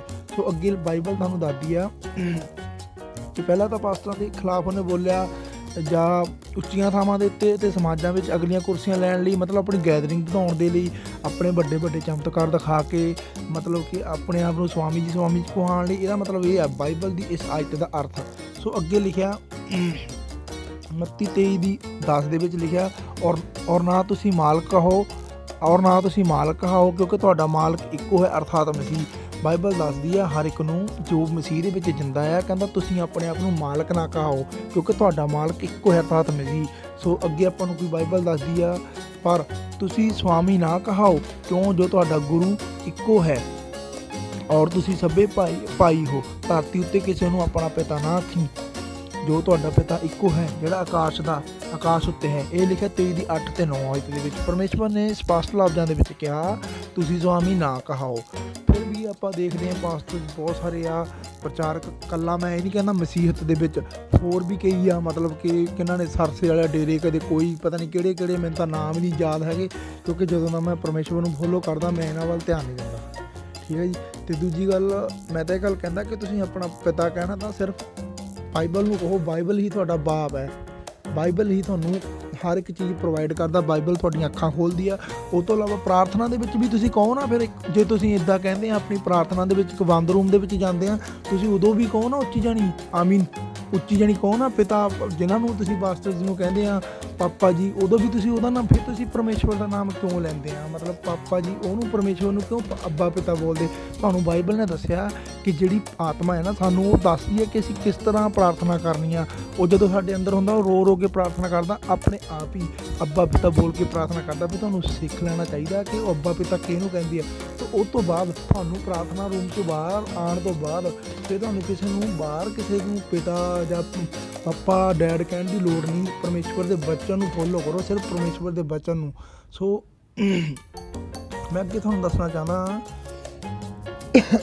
ਬਾਈਬਲ ਦੇ ਵਿੱਚ ਲਿਖਿਆ ਗਿਆ ਮੱਤੀ 23 ਦੀ 13-14 ਦੇ ਵਿੱਚ, ਇੱਕ ਪੱਟੀ ਗ੍ਰੰਥੀਓ ਫਰੀਸੀਓ ਤੁਹਾਡੇ ਉੱਤੇ ਹਾਏ, ਇਸ ਲਈ ਜੋ ਤੁਸੀਂ ਸਵਰਗ ਦੇ ਰਾਜ ਨੂੰ ਮਨੁੱਖਾਂ ਦੇ ਅੱਗੇ ਬੰਦ ਕਰਦੇ ਹੋ, ਕਿਉਂ ਜੋ ਉਸ ਵਿੱਚ ਆਪ ਨਾ ਵੜਨਾ ਨਾ ਵੜਨ ਵਾਲੇ ਨੂੰ ਵੜਨ ਦਿੰਦੇ ਹੋ। ਇੱਕ ਪੱਟੀਓ ਫਰੀਸੀਓ ਤੁਹਾਡੇ ਉੱਤੇ ਹਾਏ, ਕਿਉਂ ਜੋ ਪੁਦੀਨੇ ਅਤੇ ਸੌਂਫ ਅਤੇ ਜੀਰੇ ਦਾ ਦੋਸੰਤ ਦਿੰਦੇ ਹੋ।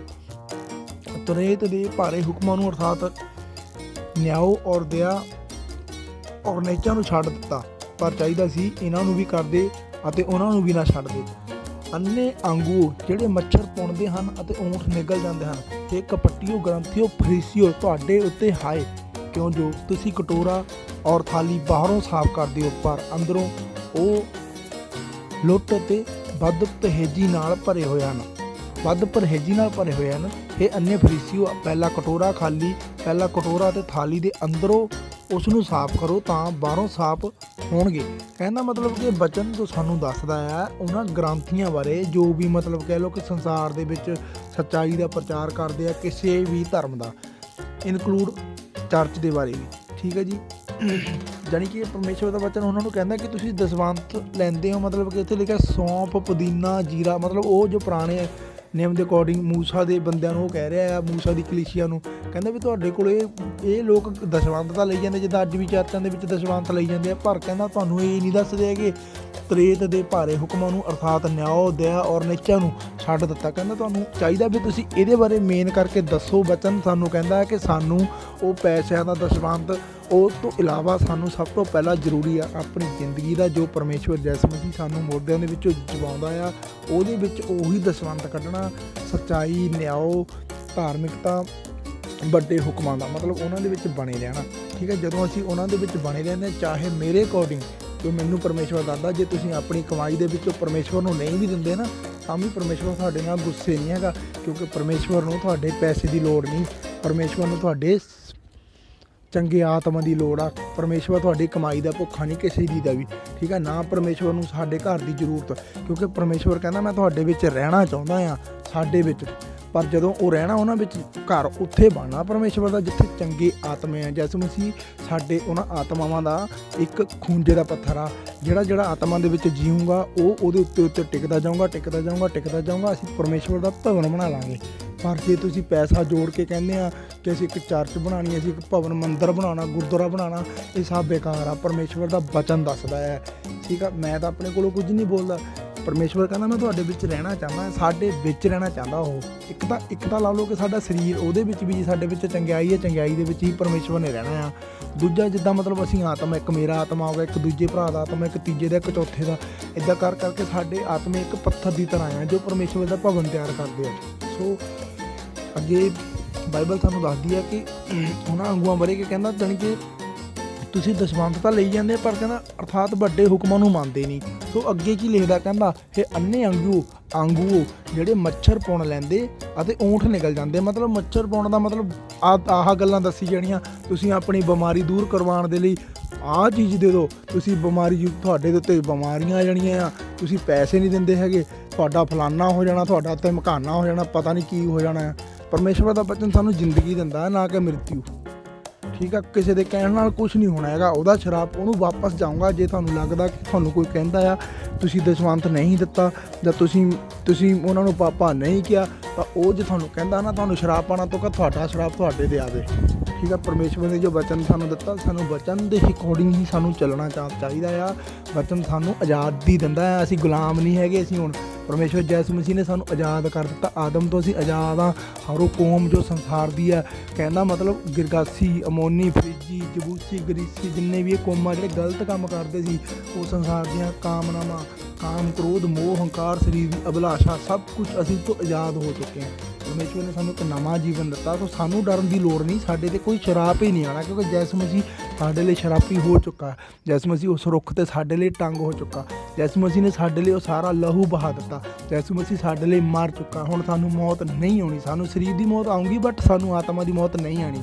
ਸੋ ਅੱਗੇ ਮੈਂ ਤੁਹਾਨੂੰ ਦੱਸਣਾ ਚਾਹੁੰਦਾ ਹਾਂ, ਸਾਡਾ ਆਤਮਾ ਪ੍ਰਭੂ ਯਿਸੂ ਮਸੀਹ ਨੇ ਆਪਣੇ ਨਾਲ ਉਸ ਪਵਿੱਤਰ ਭਵਨ ਦੀ ਇੱਟ ਲਈ ਚੁਣ ਲਿਆ। ਸੋ ਉਹਦੇ ਵਿੱਚ ਅੱਗੇ ਮੈਂ ਤੁਹਾਨੂੰ ਦੱਸਣਾ ਚਾਹੁੰਦਾ ਹਾਂ, ਬਾਈਬਲ ਸਾਨੂੰ ਦੱਸਦੀ ਹੈ 5 ਦੀ 1 ਆਇਤ ਦੇ ਵਿੱਚ। ਸੋ ਪਹਿਲਾਂ ਤਾਂ ਮੈਂ ਤੁਹਾਨੂੰ ਇੱਕ ਮਤਲਬ ਰਿਕੁਐਸਟ ਕਰਦਾ ਸਾਰਿਆਂ ਨੂੰ, ਆਹ ਜਿਹੜਾ ਮੱਤੀ 23 ਦਾ 13 ਅਧਿਆਇ ਹੈ ਸਾਨੂੰ ਪੜ੍ਹਨਾ ਚਾਹੀਦਾ। ਉਸ ਤੋਂ ਬਾਅਦ ਮੈਂ ਤੁਹਾਨੂੰ ਇੱਕ ਰਿਕੁਐਸਟ ਕਰਦਾ,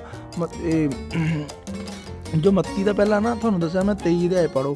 ਦੂਜੀ ਗੱਲ ਰਿਕੁਐਸਟ ਮੇਰੀ ਇਹ ਹੈ ਕਿ ਤੁਸੀਂ ਆਪਣਾ ਮੁਰਦਿਆਂ ਦੇ ਵਿੱਚੋਂ ਜੀਣਾ, ਤਾਂ ਪਰਮੇਸ਼ਵਰ ਦੇ ਬੰਦਿਆਂ ਨੂੰ ਦੇਖੋ, ਜਿਹੜੇ ਪਰਮੇਸ਼ਵਰ ਦੇ ਦਾਸ ਪ੍ਰਭੂ ਯਿਸੂ ਮਸੀਹ ਨੇ ਅੱਗੇ ਚਲਾਏ, ਉਹ ਕੀ ਕਹਿੰਦੇ ਆ, ਆਪਣੀ ਕਲੀਸਿਆ ਨੂੰ ਬੁਲਾਉਣ ਦਾ ਉਹਨਾਂ ਦਾ ਸਟਾਈਲ ਕੀ ਆ, ਕਿੱਦਾਂ ਉਹ ਆਪਣੀ ਕਲੀਸਿਆ ਨਾਲ ਗੱਲਬਾਤ ਕਰਦੇ ਆ। ਸੋ ਸੁਣੋ, ਮੈਂ ਗੱਲ ਕਰਦਾ ਹਾਂ, ਸਭ ਤੋਂ ਪਹਿਲਾਂ ਯਿਸੂ ਮਸੀਹ ਤੋਂ ਸ਼ੁਰੂ ਕਰਦੇ ਹਾਂ।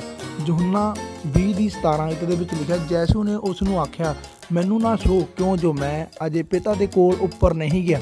ਹਾਂ, ਪਰ ਮੇਰੇ ਭਰਾਵਾਂ ਕੋਲ ਜਾ ਅਤੇ ਉਹਨਾਂ ਨੂੰ ਆਖ, ਭਾਈ ਮੈਂ ਉੱਪਰ ਆਪਣੇ ਪਿਤਾ ਔਰ ਤੁਹਾਡੇ ਪਿਤਾ ਕੋਲ ਅਤੇ ਆਪਣੇ ਪਰਮੇਸ਼ਵਰ ਤੇ ਤੁਹਾਡੇ ਪਰਮੇਸ਼ਵਰ ਕੋਲ ਜਾਂਦਾ ਹਾਂ। ਦੇਖੋ, ਪ੍ਰਭੂ ਯਿਸੂ ਮਸੀਹ ਨੇ ਇੱਥੇ ਯਹੂਨਾ 20 ਦੀ 17 ਦੇ ਵਿੱਚ ਕਿਹਾ, ਪਹਿਲਾਂ ਤਾਂ ਉਹਨੇ ਇਹ ਦੇਖੋ ਇੰਪੋਰਟੈਂਟ ਲਫ਼ਜ਼ ਹੈ ਕਿ ਉਹਨੇ ਸਾਰਿਆਂ ਨੂੰ ਕਿਹਾ ਮੇਰੇ ਭਰਾਵਾਂ ਨੂੰ ਦੱਸ ਰਹੀ ਜਾ ਕੇ ਕਿ ਮੈਂ ਤੁਹਾਡੇ ਪਿਤਾ, ਆਪਣੇ ਪਿਤਾ, ਸਾਰਿਆਂ ਨੂੰ ਤੁਹਾਡੇ ਪਰਮੇਸ਼ਵਰ, ਆਪਣੇ ਪਰਮੇਸ਼ਵਰ। ਉਹਨੇ ਇੱਦਾਂ ਨਹੀਂ ਕਿਹਾ ਹੈਗਾ ਕਿ ਮੇਰਾ ਪਰਮੇਸ਼ਵਰ ਤੁਹਾਡਾ ਵੀ ਦੱਸਿਆ, ਮੇਰਾ ਵੀ ਦੱਸਿਆ, ਸਾਰੀ ਦੁਨੀਆ ਦਾ ਦੱਸਿਆ ਉਹਨੇ। ਠੀਕ ਆ, ਉਹਨੇ ਸਾਰਿਆਂ ਨੂੰ ਭਰਾ ਸੱਦਿਆ, ਕਿਸੇ ਨੂੰ ਉਹਨੇ ਪੁੱਤਰ ਨਹੀਂ ਕਿਹਾ, ਸਨ ਨਹੀਂ ਕਿਹਾ, ਮਾਈ ਸਪਿਰਚੁਅਲ ਸਨ, ਮਾਈ ਫਲਾਨਾ ਸਨ। ਠੀਕ ਆ, ਕੁਛ ਨਹੀਂ ਕਿਹਾ ਪਰਮੇਸ਼ਵਰ ਨੇ। ਦੂਜੀ ਗੱਲ ਆਪਾਂ ਕਰਦੇ ਹਾਂ, ਪਰਮੇਸ਼ਵਰ ਨੇ ਮੱਤੀ ਅਧਿਆਏ ਦੂਜੀ ਆਪਾਂ ਬਾਈਬਲ ਦੇ ਵਿੱਚ, ਹਾਂ ਉਹ ਤੋਂ ਬਾਅਦ ਮੈਂ ਗੱਲ ਕਰਨਾ ਚਾਹੁੰਦਾ ਹਾਂ ਅਫਸੀਸੀਆ 5 ਦੀ 1 ਆਇਤ ਦੇ ਬਾਰੇ। ਸੋ ਤੁਸੀਂ ਪਿਆਰਿਓ ਪੁੱਤਰਾਂ ਵਾਂਗੂ ਪਰਮੇਸ਼ਵਰ ਦੀ ਰੀਸ ਕਰੋ, ਕਿਉਂ ਜੋ ਤੁਸੀਂ ਇਸ ਗੱਲ ਨੂੰ ਪੱਕੇ ਜਾਣਦੇ ਹੋ, ਭਾਈ ਕਿਸੇ ਹਰਾਮਕਾਰ ਜਾਂ ਭ੍ਰਿਸ਼ਟ ਜਾਂ ਲੋਭੀ ਮਨੁੱਖ ਨੂੰ ਜੋ ਮੂਰਤੀ ਪੂਜਕ ਹੈ ਮਸੀਹ ਅਤੇ ਪਰਮੇਸ਼ਵਰ ਦੇ ਰਾਜ ਵਿੱਚ ਅਧਿਕਾਰ ਨਹੀਂ। ਹਾਲੇਲੂਇਆ। ਸੋ ਬਚਨ ਸਾਨੂੰ ਦੱਸਦਾ ਹੈ ਕਿ ਪਰਮੇਸ਼ਵਰ ਦੇ ਪੁੱਤਰਾਂ ਨੂੰ ਕਹਿ ਰਿਹਾ, ਕੌਣ ਕਹਿ ਰਿਹਾ, ਕਲੀਸਿਆ ਨੂੰ ਕਹਿ ਰਿਹਾ ਆ। ਪੌਲੁਸ ਆਪਣੀ ਕਲੀਸਿਆ ਨੂੰ ਦੱਸ ਰਿਹਾ, ਕਹਿੰਦਾ ਤੁਸੀਂ ਪਿਆਰਿਓ ਪੁੱਤਰਾਂ ਵਾਂਗੂ, ਤੁਸੀਂ ਪਿਆਰਿਓ ਪੁੱਤਰਾਂ ਵਾਂਗੂ ਪਰਮੇਸ਼ਵਰ ਦੀ ਰੀਸ ਕਰੋ। ਜਿੱਦਾਂ ਅਸੀਂ ਪੁੱਤਰ ਕੌਣ, ਯਿਸੂ ਮਸੀਹ, ਉਹਦਾ ਪੁੱਤਰ ਆ ਪਰਮੇਸ਼ਵਰ ਦਾ। ਅਸੀਂ ਵੀ ਉਹ ਰਸੂਲ ਜਿੰਨੇ ਵੀ ਹੋਏ ਉਹ ਪੁੱਤਰਾਂ ਵਾਂਗੂ ਚੱਲਿਆ, ਅਸੀਂ ਉਹਨਾਂ ਵਾਂਗੂ ਚੱਲਣਾ ਆ, ਉਹਦੀ ਰੀਸ ਕਰਨੀ। ਸੋ ਦੇਖੋ, ਆਤਮਾ ਸਾਨੂੰ ਦੱਸਦਾ ਆ ਕਿ ਤੂੰ ਮੂਰਤੀ ਪੂਜਾ ਤਾਂ ਬਿਲਕੁਲ ਨਾ ਕਰ। ਕਹਿੰਦਾ ਜਾਣੀ ਕਿ ਮੂਰਤੀ ਪੂਜਾ ਜਦੋਂ ਅਸੀਂ ਕਿਸੇ ਪਾਸਟਰ ਜੀ ਨੂੰ ਜਾਂ ਕਿਸੇ ਆਪਣੇ ਵੀ ਆਗੂ ਨੂੰ ਜਾਂ ਕਿਸੇ ਹੋਰ ਧਰਮ ਦੇ ਵੀ ਮੇਨ ਜਿਹੜੇ ਬੰਦਿਆਂ ਨੂੰ ਆਪਾਂ ਮੰਨਦੇ ਹਾਂ ਕਿ ਅਸੀਂ ਉਹਦੇ ਕੋਲ ਜਾ ਕੇ ਆਪਣੀਆਂ ਦੁਆਵਾਂ ਦਿੰਦੇ ਹਾਂ ਹੈ ਨਾ, ਜਾਂ ਆਪਾਂ ਪਾਪਾ ਕਹਿੰਦੇ ਉਹਨੂੰ ਜਾਂ ਕੁਛ ਵੀ ਕਹਿੰਦੇ ਹਾਂ, ਪਰਮੇਸ਼ਵਰ ਸਾਡੇ ਨਾਲ ਨਾਰਾਜ਼ ਹੁੰਦਾ ਆ। ਜਿੱਦਾਂ ਮੈਂ ਤੁਹਾਨੂੰ ਐਗਜ਼ਾਮਪਲ ਦੇ ਤੌਰ 'ਤੇ ਦੱਸਣਾ ਚਾਹੁੰਦਾ ਹਾਂ, ਜਿਸ ਤਰ੍ਹਾਂ ਕਿ ਮੰਨ ਲਓ ਕਿ ਇੱਕ ਧਰਤੀ ਦੇ ਉੱਤੇ ਕਿਸੇ ਘਰ ਦੇ ਵਿੱਚ ਤੁਸੀਂ ਜਾਂਦੇ ਆ ਅਤੇ ਉਹਨਾਂ ਦੇ ਬੱਚੇ ਨੂੰ ਤੁਸੀਂ ਕਹਿੰਦੇ ਮੇਰਾ ਬੇਟਾ, ਕੱਲ੍ਹ ਨੂੰ ਉਹ ਤੁਹਾਨੂੰ ਆਪਣਾ ਪਾਪਾ ਕਹੀ ਜਾਂਦਾ। 1 ਦਿਨ ਹੋਇਆ, 2 ਦਿਨ ਹੋਇਆ, 3 ਦਿਨ ਹੋਇਆ, ਬੱਚਾ ਬੜਾ ਹੋਈ ਜਾਂਦਾ, ਉਹਨੂੰ ਆਦਤ ਪੈ ਗਈ ਪਾਪਾ ਕਹਿਣ ਦੀ, ਤੁਹਾਨੂੰ ਹੀ ਪਾਪਾ ਕਹਿਣ ਲੱਗ ਪਿਆ। ਪਰ ਜਿਹੜਾ ਉਹਦਾ ਪਾਪਾ ਅਸਲ ਵਾ ਨਾ, ਉਹਨੂੰ ਗੁੱਸਾ ਆ ਰਿਹਾ ਹੁਣ, ਉਹ ਇੱਕ ਦਿਨ ਤੁਹਾਡੇ ਕੋਲ ਆਊਗਾ ਅਤੇ ਤੁਹਾਨੂੰ ਡਾਂਟੂ ਆ ਕੇ, ਕਹੂੰਗਾ ਵੀ ਯਾਰ ਤੂੰ ਮੇਰੇ ਪੁੱਤ ਨੂੰ ਵਿਗਾੜ ਰਿਹਾ ਆ, ਤੂੰ ਮੇਰੇ ਪੁੱਤ ਨੂੰ ਗਲਤ ਗਾਈਡ ਕੀਤਾ, ਤੈਨੂੰ ਇਹ ਪਾਪਾ ਕਹਿਣ ਲੱਗਾ, ਲੋਕ ਕੀ ਸੋਚਣਗੇ। ਮਤਲਬ ਇਹ ਤਾਂ ਹੋ ਗਿਆ ਸੰਸਾਰਿਕ ਤਰੀਕਾ, ਪਰ ਉਸ ਤੋਂ ਬਾਅਦ ਆਪਣੇ ਪੁੱਤਰ ਨੂੰ ਵੀ ਜਾ ਕੇ ਮਾਰੂੰਗਾ। ਠੀਕ ਹੈ, ਸੋ ਸਾਨੂੰ ਚਾਹੀਦਾ ਕਿ ਅਸੀਂ ਪਰਮੇਸ਼ਵਰ ਦੇ ਪੁੱਤਰ ਹਾਂ, ਪਰਮੇਸ਼ਵਰ ਨੂੰ ਹੀ ਪਿਤਾ ਕਹੀਏ, ਅੱਬਾ ਪਿਤਾ ਪਰਮੇਸ਼ਵਰ ਆ ਸਾਡਾ, ਉਹਨੂੰ ਹੀ ਕਹੀਏ। ਬਾਕੀ ਤੁਸੀਂ ਸਭ ਸਮਝਦਾਰ ਆ, ਜੋ ਤੁਹਾਡਾ ਆਤਮਾ ਤੁਹਾਨੂੰ ਦੱਸਦਾ ਉਹ ਦਰਸ਼ਿਤ ਕਰੋ। ਮੈਨੂੰ ਤਾਂ ਜੋ ਬਾਈਬਲ ਨੇ ਦੱਸਿਆ ਮੈਂ ਤਾਂ ਉਹ ਕਰਦਾ ਹੁੰਦਾ। ਸੋ ਅੱਗੇ ਆਪਾਂ ਗੱਲ ਕਰਦੇ ਹਾਂ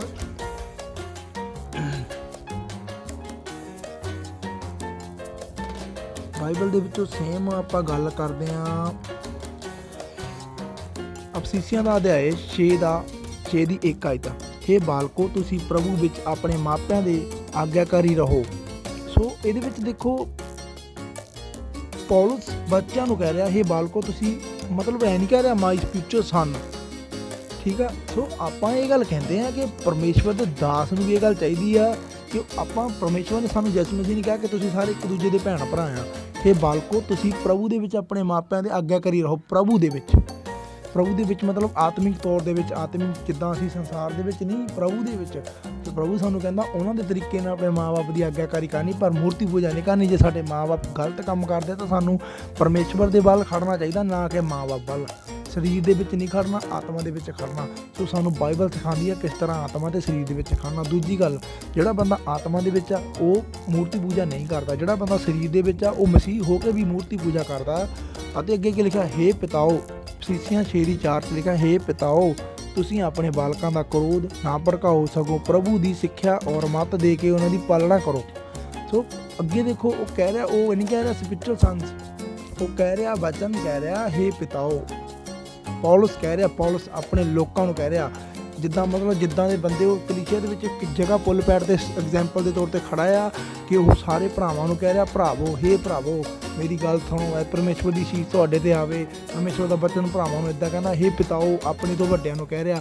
ਪਰਮੇਸ਼ਵਰ ਦਾ ਬਚਨ ਤੁਹਾਨੂੰ ਇਹ ਦੱਸਣਾ ਚਾਹੁੰਦਾ, ਹੇ ਮਾਤਾਓ ਪਰਮੇਸ਼ਵਰ ਦਾ ਬਚਨ ਤੁਹਾਨੂੰ ਆਹ ਦੱਸਣਾ ਚਾਹੁੰਦਾ, ਹੇ ਬੱਚਿਓ ਪਰਮੇਸ਼ਵਰ ਦਾ ਬਚਨ ਤੁਹਾਨੂੰ ਆਹ ਦੱਸਣਾ ਚਾਹੁੰਦਾ। ਉਹ ਐ ਨਹੀਂ ਕਹਿ ਰਿਹਾ ਸਾਰਿਆਂ ਨੂੰ ਇੱਕੋ ਲਿਖੇ ਨਹੀਂ ਨਿਭਾ ਰਿਹਾ, ਕਿਉਂਕਿ ਉਹ ਕਹਿੰਦਾ ਯਾਰ ਮੈਂ ਕਿਉਂ ਦੋਸ਼ੀ ਬਣਾ, ਪਰਮੇਸ਼ਵਰ ਦੇ ਰਾਜ ਦੇ ਵਿੱਚ ਮੈਂ ਕਿਉਂ ਪਿੱਛੇ ਜਾਵਾਂ। ਇਹਦਾ ਮਤਲਬ ਮੈਂ ਤੁਹਾਨੂੰ ਇਹ ਦੱਸਣਾ ਚਾਹੁੰਦਾ ਕਿ ਜਿਹੜਾ ਬੰਦਾ ਇਹ ਦੋਸ਼ ਕਰਦਾ ਆ ਮੂਰਤੀ ਪੂਜਾ, ਕਿਉਂਕਿ ਦੇਖੋ ਤੁਹਾਨੂੰ ਤਾਂ ਸਾਡੀ ਕਲੀਸਿਆ ਨੂੰ ਥੋੜ੍ਹਾ ਪਤਾ ਆ, ਉਹਨੀ ਤਾਂ ਪਾਪਾ ਕਹਿਣ ਲੱਗ ਪੈਣਾ, ਕਿਉਂਕਿ ਚਮਤਕਾਰਾਂ ਨੂੰ ਦੇਖ ਕੇ ਭੱਜਦੇ ਆ ਉਹ। ਹੁਣ ਸਾਨੂੰ ਤਾਂ ਪਤਾ ਨਾ, ਬਾਈਬਲ ਪੜ੍ਹਨ ਵਾਲਿਆਂ ਨੂੰ ਕਹਿੰਦਾ ਮਤਲਬ ਉਹਨਾਂ ਪ੍ਰਚਾਰਕਾਂ ਨੂੰ ਤਾਂ ਪਤਾ, ਜਿਹੜੇ ਪੁੱਲ ਪੈੜ ਤੇ ਖੜੇ ਆ ਉਹਨਾਂ ਨੇ ਇਹ ਅਧਿਆਇ ਪੜ੍ਹੇ ਨਹੀਂ। ਪਰਮੇਸ਼ਵਰ ਦਾ ਕ੍ਰੋਧ ਉਹਨਾਂ ਨੂੰ ਪਤਾ ਨਹੀਂ। ਪਰਮੇਸ਼ਵਰ ਸਾਡੇ ਜੇ ਮੈਂ ਆ ਜਾਂ ਕੋਈ ਵੀ ਆ, ਸਾਡੇ ਕੋਲ ਪਰਮੇਸ਼ਵਰ ਨੇ ਗ੍ਰੇਸ ਦੇ ਦਿੱਤਾ। ਮੈਨੂੰ ਪਰਮੇਸ਼ਵਰ ਨੇ ਮੁਰਦੇ ਜਿੰਦਾ ਕਰਨ ਦੀ ਤਾਕਤ ਦੇ ਦਿੱਤੀ। ਮੈਨੂੰ ਪਰਮੇਸ਼ਵਰ ਨੇ ਕੋਹੜੀ, ਰੋਗੀ ਜਾਂ ਬਹੁਤ ਸਾਰੀਆਂ ਸੰਸਾਰਿਕ ਅਸ਼ੀਸ਼ਾਂ ਦੇਣ ਦੀ ਤਾਕਤ ਦੇ ਦਿੱਤੀ। ਕੱਲ੍ਹ ਨੂੰ ਮੈਂ ਤੁਹਾਨੂੰ ਕਹਾਂ ਕਿ ਤੁਸੀਂ ਮੇਰੇ ਸਪਿਰਿਚੁਅਲ ਸਨ ਆ, ਤੁਸੀਂ ਤਾਂ ਮੈਨੂੰ ਕਹਿਣੇ ਲੱਗ ਪੈਣਾ ਪਾਪਾ ਕਿ ਮੈਨੂੰ ਇਹ ਅਧਿਆਇ ਚੇਤਾ ਭੁੱਲ ਜਾਣਾ ਕਿ ਪਰਮੇਸ਼ਵਰ ਨੇ ਮੈਨੂੰ ਹਦਾਇਤ ਦਿੱਤੀ ਆ ਕਿ ਮੈਂ ਕਿਸੇ ਨੂੰ ਮੂਰਤੀ ਪੂਜਾ ਨਾ ਕਰਾਵਾਂ। ਪਹਿਲਾਂ ਤਾਂ ਮੂਰਤੀ ਪੂਜਾ ਤੁਹਾਡੇ ਤੋਂ ਮੈਂ ਕਰਵਾਉਣ ਵਾਲਾ ਆ। ਜੇ ਮੈਂ ਤੁਹਾਡੇ ਕੋਲ ਪਿਤਾ ਕਹਾਊਂਗਾ, ਮੈਂ ਤੁਹਾਡੇ ਤੋਂ ਪਾਪਾ ਕਹਾਊਂਗਾ, ਮੂਰਤੀ ਪੂਜਾ ਮੈਂ ਕਰਾਂਗਾ। ਦੋਸ਼ੀ ਤੁਸੀਂ ਆ ਜੋ ਤੁਸੀਂ ਬਾਈਬਲ ਨਹੀਂ ਪੜ੍ਹੀ, ਤੁਸੀਂ ਸੁੱਤੇ ਆ। ਉਹ ਸੁੱਤੇ ਮਸੀਹ ਆ ਜੋ ਪੌਲਸ ਨੇ ਆਪਣੇ ਅਧਿਆਇ ਦੇ ਵਿੱਚ ਅਫਸੀਸੀਆਂ ਦੀ ਪੁਸਤਕ ਦੇ ਵਿੱਚ ਲਿਖਿਆ। ਇਸ ਲਈ ਉਹ ਆਖਦਾ ਹੈ, ਜੋ ਮਤਲਬ ਬਚਨ ਆਖਦਾ ਹੈ, ਹੇ ਸੌਣ ਵਾਲਿਆ ਜਾਗ ਅਤੇ ਮੁਰਦਿਆਂ ਵਿੱਚੋਂ ਜੀ ਉੱਠ ਤਾਂ ਮਸੀਹ ਤੇਰੇ ਉੱਤੇ ਚਮਕੇਗਾ। ਸੋ ਇਸੇ ਕਰਕੇ ਆ ਮਤਲਬ ਤੁਸੀਂ ਜਿਹੜੇ ਲੋਕ ਬਾਈਬਲ ਪੜ੍ਹਦੇ ਆ ਬਟ ਉਹ ਉੱਤੇ ਮੰਨਣ ਨਹੀਂ ਕਰਦੇ, ਜਾਂ ਤੁਹਾਨੂੰ ਸਮਝ ਨਹੀਂ ਲੱਗਦੀ ਬਾਈਬਲ, ਜਾਂ ਤੁਸੀਂ ਚਰਚਾਂ ਵਿੱਚ ਸਿਰਫ ਜਾਂਦੇ ਆ ਅਸ਼ੀਸ਼ ਲੈਣ, ਤੁਹਾਨੂੰ ਚੇਤਾ ਭੁੱਲ ਜਾਂਦਾ ਬਚਨ ਸਾਨੂੰ ਕੀ ਕਹਿੰਦਾ ਆ। ਆਪਾਂ ਨੂੰ ਪਰਮੇਸ਼ਵਰ ਦੀ ਅਸ਼ੀਸ਼ ਆਤਮਿਕ ਚਾਹੀਦੀ, ਨਾ ਕਿ ਸਰੀਰਕ। ਕਿਉਂਕਿ ਦੇਖੋ ਕਈ ਲੋਕ ਕਹਿੰਦੇ ਆ ਯਿਸੂ ਮਸੀਹ ਨੇ ਆਉਣਾ ਆ, ਸਾਨੂੰ ਨਾਲ ਲੈ ਜਾਣਾ। ਮੈਂ ਤੁਹਾਨੂੰ ਦੱਸਣਾ ਚਾਹੁੰਦਾ ਯਿਸੂ ਮਸੀਹ ਹਰ ਰੋਜ਼ ਆਉਂਦਾ ਬੱਦਲਾਂ 'ਤੇ, ਹਰ ਰੋਜ਼। ਉਹ ਪੁੱਛੋ, ਉਹ ਤੁਹਾਨੂੰ ਆਤਮਾਵਾਂ ਨਹੀਂ ਦੱਸ ਸਕਦੀਆਂ। ਜਿਹੜਾ ਬੰਦਾ ਮਰ ਜਾਂਦਾ ਨਾ, ਸਪੋਜ਼ ਕਰੋ ਇੱਕ ਪਿੰਡ ਦੇ ਵਿੱਚ 2 ਬੰਦੇ ਮਰ ਗਏ, ਫਿਰ ਅਗਲੇ ਪਿੰਡ 'ਚ 1 ਮਰ ਗਿਆ, ਜਾਣੀ ਕਿ ਪੂਰੇ ਵਰਲਡ ਦੇ ਵਿੱਚ 10,000 ਬੰਦਾ ਇੱਕ ਦਿਨ ਦੇ ਵਿੱਚ ਮਰ ਗਿਆ। ਅਤੇ ਜਦੋਂ ਉਹਨਾਂ ਦੀਆਂ ਆਤਮਾਵਾਂ ਨਿਕਲਦੀਆਂ ਨਾ, ਜਿਹੜਾ ਆਤਮਿਕ ਤੌਰ 'ਤੇ ਆਜ਼ਾਦ ਸੀ ਨਾ, ਜਾਣੀ ਕਿ ਪ੍ਰਭੂ ਯਿਸੂ ਮਸੀਹ ਮਗਰ, ਜਾਣੀ ਕਿ ਸੱਚਾਈ ਦੇ ਮਗਰ ਲੱਗਿਆ, ਉਹਨੂੰ ਪਰਮੇਸ਼ਵਰ ਦਾ ਆਤਮਾ ਉਠਾ ਕੇ ਲੈ ਜਾਏਗਾ ਜਿੰਦਾ, ਮਤਲਬ ਉਹਦੀ ਆਤਮਾ ਨੂੰ ਲੈ ਜਾਏਗਾ। ਬਟ ਜਿਹੜੇ ਦੂਜੇ ਸੀਗੇ ਨਾ, ਉਹ ਛਾਤੀ ਪਿੱਟਣਗੇ ਆਤਮੇ, ਕਿਉਂਕਿ ਉਹਨਾਂ ਨੂੰ ਦੁਸ਼ਟ ਦੇ ਹਵਾਲੇ ਕਰਤਾ। ਦੁਸ਼ਟ ਦੇ ਆਤਮੇ ਜੋ ਸੰਸਾਰ ਦੇ ਆ, ਉਹ ਉਹਨਾਂ ਨੂੰ ਲੈ ਜਾਣਗੇ। ਅਤੇ ਜਿਸ ਤਰ੍ਹਾਂ ਯਿਸੂ ਮਸੀਹ ਨੂੰ ਕਰੂਸ 'ਤੇ ਚੜ੍ਹਾਇਆ ਗਿਆ ਸੀ ਨਾ, ਉਹਨਾਂ ਨੂੰ ਵੀ ਕਰੂਸ 'ਤੇ ਚੜ੍ਹਾਇਆ ਜਾਵੇਗਾ। ਅਤੇ ਉਹੀ ਹਾਲ ਉਹਨਾਂ ਦਾ ਹੋਵੇਗਾ। ਜਿਸ ਤਰ੍ਹਾਂ ਯਿਸੂ ਮਸੀਹ ਦੇ ਨੇਜੇ ਮਾਰੇ ਗਏ, ਉਸੇ ਤਰ੍ਹਾਂ ਉਹਨਾਂ ਦੇ ਨੇਜੇ ਮਾਰੇ ਜਾਣਗੇ। ਕਿਉਂਕਿ ਆਪਾਂ ਤਾਂ ਨੇਜਾ ਖਾ ਲਿਆ, ਯਿਸੂ ਮਸੀਹ ਨੇ ਸਾਡੇ ਨੇ ਨੇਜਾ ਖਾਧਾ। ਸਾਡੇ ਪ੍ਰਭੂ ਨੇ ਸਾਡੇ ਕਰਕੇ ਹੱਥਾਂ ਪੈਰਾਂ 'ਤੇ ਕਿੱਲ ਗੜਵਾਏ। ਆਪਾਂ ਤਾਂ ਨਹੀਂ ਹੁਣ ਨੇਜਾ ਖਾਣਾ, ਠੀਕ ਆ। ਆਪਾਂ ਤਾਂ ਨਹੀਂ ਹੱਥਾਂ ਪੈਰਾਂ 'ਤੇ ਕਿੱਲ ਗੜਵਾਣੇ। ਸਾਡੀ ਆਤਮਾ ਆਜ਼ਾਦ ਆ, ਸਾਨੂੰ ਪਰਮੇਸ਼ਵਰ ਨੇ ਆਜ਼ਾਦੀ ਦਿੱਤੀ। ਪਰ ਮੈਂ ਬਾਕੀ ਸਾਰੇ ਭੈਣਾਂ ਭਰਾਵਾਂ ਨੂੰ ਇਹ ਦੱਸਣਾ ਚਾਹੁੰਦਾ ਕਿ ਪ੍ਰਭੂ ਯਿਸੂ ਮਸੀਹ ਨੇ ਬਾਈਬਲ ਦੇ ਵਿੱਚ ਕਿਹਾ, ਉਜਾੜੂ ਪੁੱਤਰ ਦੀ ਐਗਜ਼ਾਮਪਲ ਦੇ ਕੇ, ਕਿ ਇੱਕ ਪਿਤਾ ਜਿਹੜਾ ਮਤਲਬ ਆਪਣੇ ਪੁੱਤਰਾਂ ਨੂੰ ਦੋਵਾਂ ਨੂੰ ਉਹਨਾਂ ਦੀ ਜ਼ਮੀਨ ਜਾਇਦਾਦ ਵੰਡ ਦਿੰਦਾ ਆ। ਉਹਨਾਂ ਦੇ ਵਿੱਚੋਂ ਜਿਹੜਾ ਇੱਕ ਹੁੰਦਾ ਛੋਟਾ ਆ, ਉਹ ਜਦੋਂ ਜਾਂਦਾ ਹੈ ਸ਼ਹਿਰ ਦੇ ਵਿੱਚ, ਸਾਰੀ ਆਪਣੀ ਆਮਦਨ ਜਿੰਨਾ ਵੀ ਉਹਦਾ ਸੀਗਾ ਲੁੱਚ ਪੁਣੇ ਦੇ ਵਿੱਚ, ਗਲਤ ਕੰਮਾਂ ਦੇ ਵਿੱਚ ਖਰਾਬ ਕਰ ਦਿੰਦਾ ਹੈ। ਪਰ ਉਹ ਜਦੋਂ ਖਰਾਬ ਕਰਨ ਤੋਂ ਬਾਅਦ ਵੀ ਜਦੋਂ ਕਿਸੇ ਦੇ ਘਰ ਸ਼ਹਿਰ ਦੇ ਵਿੱਚ ਹੀ ਉਹਨੂੰ ਪਤਾ ਲੱਗ ਜਾਂਦਾ ਵੀ ਮੇਰੇ ਪਿਤਾ ਨੇ ਤਾਂ ਮੈਨੂੰ ਝੱਲਣਾ ਨਹੀਂ, ਮੈਂ ਆਪਣੀ ਸਾਰੀ ਆਮਦਨ ਖਰਾਬ ਕਰ ਲਈ, ਫਿਰ ਉਹ ਉੱਥੇ ਕੀ ਕਰਦਾ ਆ, ਇੱਕ ਘਰ ਦੇ ਵਿੱਚ ਨੌਕਰ ਲੱਗ ਜਾਂਦਾ ਅਤੇ ਉੱਥੇ ਨੌਕਰ ਲੱਗ ਕੇ ਮਤਲਬ ਸੂਰਾਂ ਨੂੰ ਚਰਾਉਣ ਲੱਗ ਪਿਆ ਅਤੇ ਉਹ ਸੂਰਾਂ ਦਾ ਖਾਣਾ ਖਾ ਰਿਹਾ, ਸੂਰ ਜਿਹੜਾ ਖਾਂਦੇ ਉਹੀ ਖਾ ਰਿਹਾ। ਪਰ ਉਹ ਇੱਕ ਦਿਨ ਪਛਤਾ ਰਿਹਾ, ਯਾਰ ਮੇਰਾ ਪਿਤਾ ਜਿਹਨੇ ਮੈਨੂੰ ਇੰਨਾ ਸਾਰਾ ਕੁਝ ਦਿੱਤਾ ਸੀ, ਮੇਰਾ ਹਿੱਸਾ, ਵੀ ਉਹਦੇ ਘਰੇ ਵੀ ਤਾਂ ਨੌਕਰ ਲੱਗਦੇ ਆ, ਪਰ ਉਹ ਤਾਂ ਨੌਕਰਾਂ ਨੂੰ ਵਧੀਆ ਭੋਜਨ ਦਿੰਦਾ ਆ, ਉਹ ਵਧੀਆ ਰੱਖਦਾ ਨੌਕਰਾਂ ਨੂੰ। ਉਹਦੇ ਦਿਲ ਦੇ ਵਿੱਚ ਆਉਂਦਾ ਕਿ ਮੈਂ ਜਾਵਾਂ ਉਹਦੇ ਕੋਲ ਜਾ ਕੇ ਨੌਕਰੇ ਲੱਗ ਜਾਵਾਂ, ਕਿਉਂਕਿ ਹਿੱਸਾ ਤਾਂ ਮੈਂ ਆਪਣਾ ਖਾ ਲਿਆ। ਜਦੋਂ ਉਹ ਵਾਪਸ ਆਉਂਦਾ ਨਾ ਆਪਣੇ ਪਿਤਾ ਦੇ ਕੋਲ, ਤਾਂ ਪਿਤਾ ਉਸ ਨੂੰ ਨੌਕਰ ਨਹੀਂ ਪਰ ਪੁੱਤਰ ਦਾ ਅਧਿਕਾਰ ਦਿੰਦਾ ਹੈ। ਮੈਂ ਤੁਹਾਨੂੰ ਕਹਿਣਾ ਚਾਹੁੰਦਾ ਹਾਂ, ਮੈਂ ਤੁਹਾਨੂੰ ਦੱਸਣਾ ਚਾਹੁੰਦਾ ਹਾਂ, ਪਰਮੇਸ਼ਵਰ ਤੁਹਾਨੂੰ ਬੁਲਾ ਰਿਹਾ ਹੈ। ਸੰਸਾਰ ਦੇ ਲੋਕੋ, ਪ੍ਰਭੂ ਯਿਸੂ ਮਸੀਹ ਤੁਹਾਨੂੰ ਬੁਲਾ ਰਿਹਾ ਹੈ। ਤੁਸੀਂ ਜੋ ਪ੍ਰਭੂ ਦਾ ਧਨ ਖਰਚ ਕਰ ਲਿਆ, ਜੋ ਪ੍ਰਭੂ ਨੇ ਤੁਹਾਨੂੰ ਤੁਹਾਡਾ ਹਿੱਸਾ ਦਿੱਤਾ ਸੀ, ਤੁਸੀਂ ਉਹ ਲੁੱਚ ਪੁਣੇ ਦੇ ਵਿੱਚ ਉਜਾੜ ਲਿਆ, ਹਜੇ ਵੀ ਮੋੜਿਆ। ਪਰਮੇਸ਼ਵਰ ਤੁਹਾਨੂੰ ਬੁਲਾ ਰਿਹਾ, ਤੋਬਾ ਕਰ ਲਓ ਆਪਣੇ ਪਾਪਾਂ ਤੋਂ। ਪਰਮੇਸ਼ਵਰ ਤੁਹਾਨੂੰ ਬੁਲਾ ਰਿਹਾ, ਮਨ ਫਰਾ ਲਓ, ਪਰਮੇਸ਼ਵਰ ਦੇ ਮਗਰ ਆ ਜਾਓ। ਸੋ ਪਰਮੇਸ਼ਵਰ ਤੁਹਾਨੂੰ ਕਬੂਲੇਗਾ, ਜਿਸ ਤਰ੍ਹਾਂ ਉਜਾੜੂ ਪੁੱਤਰ ਐਗਜ਼ੈਂਪਲ ਦੇ ਵਿੱਚ ਉਸ ਪਿਤਾ ਨੇ ਜਦੋਂ ਉਹਦਾ ਪੁੱਤਰ ਵਾਪਸ ਆ ਗਿਆ, ਉਸਨੇ ਉਹਦੇ ਲਈ ਲੰਗਰ ਲਾਇਆ, ਨੱਚਿਆ, ਭੰਗੜੇ ਪਾਏ, ਸਾਰੇ ਲੋਕਾਂ ਨੂੰ ਬੁਲਾਇਆ, ਖੁਸ਼ੀ ਮਨਾਈ। ਪਰ ਜਦੋਂ ਉਹਦਾ ਦੂਜਾ ਪੁੱਤਰ ਖੇਤ ਤੋਂ ਆਉਂਦਾ, ਉਹ ਕੀ ਕਹਿੰਦਾ ਪਿਤਾ ਜਦੋਂ ਤੱਕ ਮੈਂ ਤੇਰੇ ਨਾਲ ਆ, ਇੱਥੇ ਸਾਰਾ ਮੇਰਾ ਧਨ ਸੰਭਾਲ ਕੇ ਰੱਖਿਆ, ਮੈਂ ਤੇਰੇ ਨਾਲ ਖੇਤੀ ਕੀਤੀ, ਮੈਂ ਤੇਰੇ ਨਾਲ ਰਿਹਾ, ਤੂੰ ਮੇਰੀ ਤਾਂ ਕਦੀ ਖੁਸ਼ੀ ਮਨਾਈ ਨਹੀਂ, ਮੇਰੇ ਕਰਕੇ ਤਾਂ ਤੂੰ ਕਦੇ ਲੰਗਰ ਨਹੀਂ ਲਾਇਆ, ਪਰ ਇਹਦੇ ਕਰਕੇ ਕਿਉਂ? ਪਰ ਉਹਦਾ ਅੱਗੇ ਪਿਤਾ ਕੀ ਕਹਿੰਦਾ ਤੂੰ ਤਾਂ ਜਿੰਦਾ ਆ, ਪਰ ਜਿਹੜਾ ਮੇਰਾ ਮੁਰਦਿਆਂ ਦੇ ਵਿੱਚੋਂ ਜੀ ਉੱਠਿਆ, ਇਹਦੀ ਮੈਨੂੰ ਵੱਧ ਖੁਸ਼ੀ ਆ, ਕਿਉਂਕਿ ਮੇਰਾ ਮੁਰਦਾ ਪੁੱਤ ਵਾਪਸ ਆ ਗਿਆ। ਸੋ ਮੈਂ ਤੁਹਾਨੂੰ ਸਾਰਿਆਂ ਨੂੰ ਕਹਿਣਾ ਚਾਹੁੰਦਾ ਹਾਂ, ਪ੍ਰਭੂ ਦੇ ਵਿੱਚ ਤੁਸੀਂ ਵਾਪਸ ਆ ਜਾਓ, ਤੁਸੀਂ ਮੁਰਦਿਆਂ ਦੇ ਵਿੱਚੋਂ ਜੀ ਉੱਠੋ। ਮਸੀਹੋ ਤੁਸੀਂ ਮੁੜਿਓ, ਪਰਮੇਸ਼ਵਰ ਨੂੰ ਪਛਾਣੋ, ਯਿਸੂ ਮਸੀਹ ਨੂੰ ਪਛਾਣੋ। ਤੁਸੀਂ ਉਹਨਾਂ ਫਰੀਸੀਆਂ ਪਿੱਛੇ, ਉਹਨਾਂ ਗ੍ਰੰਥੀਆਂ ਦੇ ਪਿੱਛੇ ਨਾ ਲੱਗੋ। ਉਹ ਸਿਰਫ ਤੁਹਾਡੇ ਕੋਲ, ਪ੍ਰਭੂ ਯਿਸੂ ਮਸੀਹ ਨੇ ਕਿਹਾ, ਕਹਿੰਦਾ ਇਹ ਸਿਰਫ ਭਾਂਡੇ ਨੂੰ ਬਾਹਰੋਂ ਧੋਂਦੇ ਆ, ਪਰ ਅੰਦਰੋਂ ਨਹੀਂ, ਅੰਦਰੋਂ ਇਹਨਾਂ ਦਾ ਭਾਂਡਾ ਖਰਾਬ ਆ। ਯਿਸੂ ਮਸੀਹ ਨੇ ਉਹਨਾਂ ਨੂੰ ਕਿਹਾ, ਇਹਨਾਂ ਦੀਆਂ ਕਬਰਾਂ, ਉਸ ਕਬਰ ਵਰਗੀਆਂ ਜੋ ਬਾਹਰੋਂ ਕਲੀ ਕੀਤੀਆਂ, ਚੂਨਾ ਕੀਤੀਆਂ, ਚਮਕਦੀਆਂ, ਪਰ ਅੰਦਰੋਂ ਹੱਡੀਆਂ ਨਾਲ ਭਰੀਆਂ ਆ। ਸੋ ਮੈਂ ਤੁਹਾਨੂੰ ਕਹਿਣਾ ਚਾਹੁੰਦਾ ਹਾਂ, ਪਰਮੇਸ਼ਵਰ ਦੇ ਰਾਜ ਦੇ ਵਿੱਚ ਇਹ ਲੋਕਾਂ ਨੂੰ ਵੜਨ ਨਹੀਂ ਦਿੰਦੇ ਨਾ, ਜਿਹੜੇ ਤੁਸੀਂ ਧੱਕੇ ਨਾਲ ਵੜੋ। ਪਰਮੇਸ਼ਵਰ ਨੂੰ ਕਹੋ ਅਸੀਂ ਤੇਰੇ ਰਾਜ 'ਚ ਵੜਨਾ, ਦੁਆਵਾਂ ਦਿਓ, ਤੁਸੀਂ ਪਰਮੇਸ਼ਵਰ ਦੇ ਅੱਗੇ ਤਰਲੇ ਕਰੋ, ਪਰਮੇਸ਼ਵਰ ਦਾ ਰਾਜ ਨੇੜੇ ਆ। ਮੈਂ ਤੁਹਾਨੂੰ ਦੱਸਦਾ ਹਾਂ ਕਿ ਹਰ ਉਹ ਆਤਮਾ ਜਿਹੜਾ ਪਰਮੇਸ਼ਵਰ ਦੇ ਉੱਤੇ ਵਿਸ਼ਵਾਸ ਕਰਦਾ, ਉਹੀ ਬਚਾਇਆ ਜਾਊਗਾ। ਸੋ ਪਰਮੇਸ਼ਵਰ ਦੇ ਅੱਗੇ ਤੋਬਾ ਕਰੋ, ਪ੍ਰਭੂ ਦੇ ਵਿੱਚ ਜੀ ਉੱਠੋ, ਤੁਸੀਂ ਸੰਸਾਰ ਦੀਆਂ ਕਾਮਨਾਵਾਂ ਦੇ ਪਿੱਛੇ ਨਾ ਲੱਗੋ। ਪਰਮੇਸ਼ਵਰ ਯਿਸੂ ਮਸੀਹ ਨੇ ਕਿਹਾ, ਜਿਹੜਾ ਬੰਦਾ ਮੇਰੇ ਵਚਨ 'ਤੇ ਮਨ ਲਾਉਂਦਾ ਆ, ਸੰਸਾਰ ਦੀਆਂ ਵਸਤਾਂ ਉਹਦੇ ਪਿੱਛੇ ਭੱਜੀਆਂ ਹੋਣਗੀਆਂ। ਮੈਂ ਤੁਹਾਨੂੰ ਇਹ ਕਹਿਣਾ ਚਾਹੁੰਦਾ ਹਾਂ ਕਿ ਤੁਸੀਂ ਪਰਮੇਸ਼ਵਰ ਦੇ ਵਚਨ 'ਤੇ ਮਨ ਲਾਓ, ਤਾਂ ਜੋ ਸੰਸਾਰ ਦੀਆਂ ਵਸਤਾਂ ਜੋ ਤੁਸੀਂ ਚਾਹੁੰਦੇ ਆ ਤੁਹਾਨੂੰ ਮਿਲਣਗੀਆਂ, ਆਪ ਤੁਹਾਡੇ ਪਿੱਛੇ ਆਉਣਗੀਆਂ। ਸੋ ਮੇਰੀ ਲਾਸਟ ਰਿਕੁਐਸਟ ਇਹ ਹੈ ਕਿ ਮੈਂ ਹਰ ਇੱਕ ਪਾਸੇਜ ਨੂੰ ਜਾਂ ਕਿਸੇ ਵੀ ਪਰਮੇਸ਼ਵਰ ਦੇ ਦਾਸ ਨੂੰ ਮੈਂ ਬੁਰਾ ਨਹੀਂ ਬੋਲਦਾ, ਕਿਉਂਕਿ ਮੇਰਾ ਜੋ ਟੌਪਿਕ ਹੈ ਮੈਂ ਆਪਣੇ ਵੱਲੋਂ ਰੈਡੀ ਨਹੀਂ ਕੀਤਾ। ਸੋ ਇਹ ਬਾਈਬਲ ਦੇ ਵਿੱਚੋਂ ਹੀ ਰੈਡੀ ਕੀਤਾ, ਜੋ ਮਤਲਬ ਕਿ ਪਾਸੇਜ ਕਲੀਸਿਆ ਨੂੰ ਨਹੀਂ ਦੱਸਦੇ। ਸੋ ਆਪਾਂ ਦੇਖਿਆ ਬਹੁਤ ਸਾਰੀਆਂ ਕਲੀਸਿਆਵਾਂ ਜੋ ਸਿਰਫ ਉਹਨਾਂ ਨੂੰ ਪਾਸੇਜ ਇਹ ਚੀਜ਼ਾਂ ਨਹੀਂ ਦੱਸਦੇ ਸਰੀਰ ਦੀਆਂ ਕਾਮਨਾਵਾਂ ਬਾਰੇ, ਉਹ ਸਗੋਂ ਉਲਟਾ ਹੋਰ ਜ਼ਿਆਦਾ ਅੰਨੇ ਆ ਉਹ, ਕਿਉਂਕਿ ਉਹਨਾਂ ਨੂੰ ਤਾਂ ਵਿਚਾਰਿਆਂ ਨੂੰ ਪਤਾ ਨਹੀਂ ਹੈਗਾ। ਅਸੀਂ ਉਹਨਾਂ ਦਾ ਹੋਰ ਰਾਹ ਬੰਦ ਕਰੀ ਜਾਂਦੇ ਹਾਂ, ਇੱਦਾਂ ਕਹਿ ਕੇ ਤੁਹਾਡੇ ਰੋਗ ਜਾ ਰਹੇ, ਤੁਹਾਡੀ ਫਲਾਨਾ ਜਾ ਰਿਹਾ, ਗਿਲਟੀਆਂ ਜਾ ਰਹੀਆਂ। ਯਾਰ ਜਾਂਦੀਆਂ, ਮੈਂ ਮੰਨਦਾ ਜਾਂਦੀਆਂ, ਕੋੜ ਜਾਂਦੇ ਯਾਰ, ਰੋਗੀ ਸਾਰਾ ਕੁਝ ਠੀਕ ਹੁੰਦਾ ਆ, ਬੇਬੀਜ਼ ਵੀ ਮਿਲਦੇ, ਬਲੈਸਿੰਗ ਸਾਰਾ ਕੁਝ ਮਿਲਦੀਆਂ, ਪਰ ਤੁਸੀਂ ਇਹਨਾਂ ਨੂੰ ਇੱਦਾਂ ਕਿਉਂ ਕਰਦੇ ਆ ਕਿ ਜਿੱਦਾਂ ਯਿਸੂ ਮਸੀਹ ਨੇ ਉਸ ਨਦੀ ਦੇ ਉੱਤੇ ਲੰਗਰ ਲਾਇਆ ਸੀ, ਰੋਟੀਆਂ ਖਾ ਕੇ ਘਰਾਂ ਨੂੰ ਫੇਰ ਚਲੇ ਗਏ, ਭੁੱਖ ਲੱਗੀ ਫੇਰ ਵਾਪਸ ਆ ਕੇ ਰੋਟੀਆਂ ਖਾਧੀਆਂ ਫੇਰ ਚਲੇ ਗਏ, ਉਹੀ ਕਿਉਂ ਬਾਰ-ਬਾਰ ਚੱਲ ਰਿਹਾ? ਪ੍ਰਭੂ ਯਿਸੂ ਮਸੀਹ ਨੇ ਕਿਹਾ ਕਿ ਇਹ ਉਹ ਲੋਕ ਆ ਜਿਹੜੇ ਰੋਟੀਆਂ ਖਾਂਦੇ ਆ, ਇਹਨਾਂ ਨੂੰ ਫਿਰ ਭੁੱਖ ਲੱਗਣੀ। ਮੈਂ ਤੁਹਾਨੂੰ ਦੱਸਣਾ ਚਾਹੁੰਦਾ, ਜਿਹੜੇ ਕਲੀਸਿਆ ਦੇ ਨਾਲ ਪੰਡਾਲ ਭਰੇ ਪਏ ਆ, ਮੈਂ ਉਹਨਾਂ ਪਾਸਟਰਾਂ ਨੂੰ ਰਿਕੁਐਸਟ ਕਰ ਰਿਹਾ ਕਿ ਤੁਹਾਡੇ ਕੋਲ ਮੌਕਾ ਆ ਕਿ ਪਰਮੇਸ਼ਵਰ ਦੇ ਦਾਸ ਬਣ ਕੇ ਜੇ ਤੁਸੀਂ ਚੱਲ ਰਹੇ ਆ, ਕਲੀਸਿਆ ਨੂੰ ਦੱਸੋ ਉਹਨਾਂ ਦੀ ਬੁਰਾਈ ਬਾਰੇ, ਕਿ ਉਹ ਸਰੀਰ ਦੀਆਂ ਕਾਮਨਾਵਾਂ ਤੋਂ ਛੁਟਕਾਰਾ ਪਾਉਣ, ਆਤਮਾ ਦੇ ਵਿੱਚ ਜੀਣ, ਤਾਂ ਜੋ ਪਰਮੇਸ਼ਵਰ ਦੇ ਰਾਜ ਦੇ ਵਿੱਚ ਇੱਕ ਵੱਡੀ ਖੁਸ਼ੀ ਦੀ ਲਹਿਰ ਉੱਠ ਸਕੇ। ਤੁਹਾਨੂੰ ਪਤਾ ਹੈ ਕਿ ਬਾਈਬਲ ਸਾਨੂੰ ਦੱਸਦੀ ਹੈ ਕਿ ਜਦੋਂ ਆਪਣਾ ਇੱਕ ਬੰਦੇ ਦਾ ਮਨ ਫਿਰਦਾ ਨਾ, ਤੇ ਪਰਮੇਸ਼ਵਰ ਦੇ ਸਵਰਗ ਰਾਜ ਦੇ ਵਿੱਚ ਸਵਰਗਦੂਤ ਨਾਅਰੇ ਲਾਉਂਦੇ ਆ, ਖੁਸ਼ੀਆਂ ਮਨਾਉਂਦੇ ਆ। ਜਦੋਂ ਸਾਡਾ ਕਿਸੇ ਬੰਦੇ ਦਾ ਮਨ ਪਰਿਵਰਤਨ ਹੁੰਦਾ, ਤਾਂ ਸਾਨੂੰ ਚਾਹੀਦਾ ਹੈ ਕਿ ਅਸੀਂ ਪਰਮੇਸ਼ਵਰ ਦੇ ਸਵਰਗਦੂਤਾਂ ਨੂੰ ਖੁਸ਼ ਕਰੀਏ, ਆਪਣੇ ਪ੍ਰਭੂ ਨੂੰ ਖੁਸ਼ ਕਰੀਏ, ਆਪਣੇ ਪਰਮੇਸ਼ਵਰ ਨੂੰ, ਉਹਦੇ ਸਵਰਗ ਨੂੰ ਕੁਛ ਨਾ ਦਈਏ। ਸੋ ਬਚਨ ਸਾਨੂੰ ਦੱਸਦਾ ਹੈ ਕਿ ਅਸੀਂ ਆਪਣੇ ਆਪ ਨੂੰ ਬਦਲੀਏ। ਸਾਨੂੰ ਚਾਹੀਦਾ ਹੈ ਕਿ ਸੰਸਾਰ ਦੀਆਂ ਕਾਮਨਾਵਾਂ ਤੋਂ ਪਰੇ ਹੋ ਕੇ ਪਹਿਲਾਂ ਪ੍ਰਭੂ ਯਿਸੂ ਮਸੀਹ ਵਿੱਚ ਜੀ ਉੱਠਣਾ। ਸੋ ਜੋ ਪਰਮੇਸ਼ਵਰ ਨੇ ਮੈਨੂੰ ਦਿੱਤਾ, ਮੈਂ ਤੁਹਾਡੇ ਨਾਲ ਸ਼ੇਅਰ ਕੀਤਾ। ਸੋ ਮੈਂ ਚਾਹੁੰਦਾ ਹਾਂ ਕਿ ਇਸ ਵਚਨ ਦੇ ਉੱਤੇ ਸਾਰੇ ਭੈਣ ਭਰਾ ਚੱਲਣ, ਅਤੇ ਇਸ ਨੂੰ ਅੱਗੇ ਤੋਂ ਅੱਗੇ ਮਤਲਬ ਸ਼ੇਅਰ ਤਾਂ ਕੀ ਕਰਨਾ ਤੁਸੀਂ ਕਿਸੇ ਨੇ, ਬਟ ਇੰਨਾ ਹੈ ਕਿ ਸੁਣੋ, ਬਸ ਮੰਨਣ ਕਰੋ।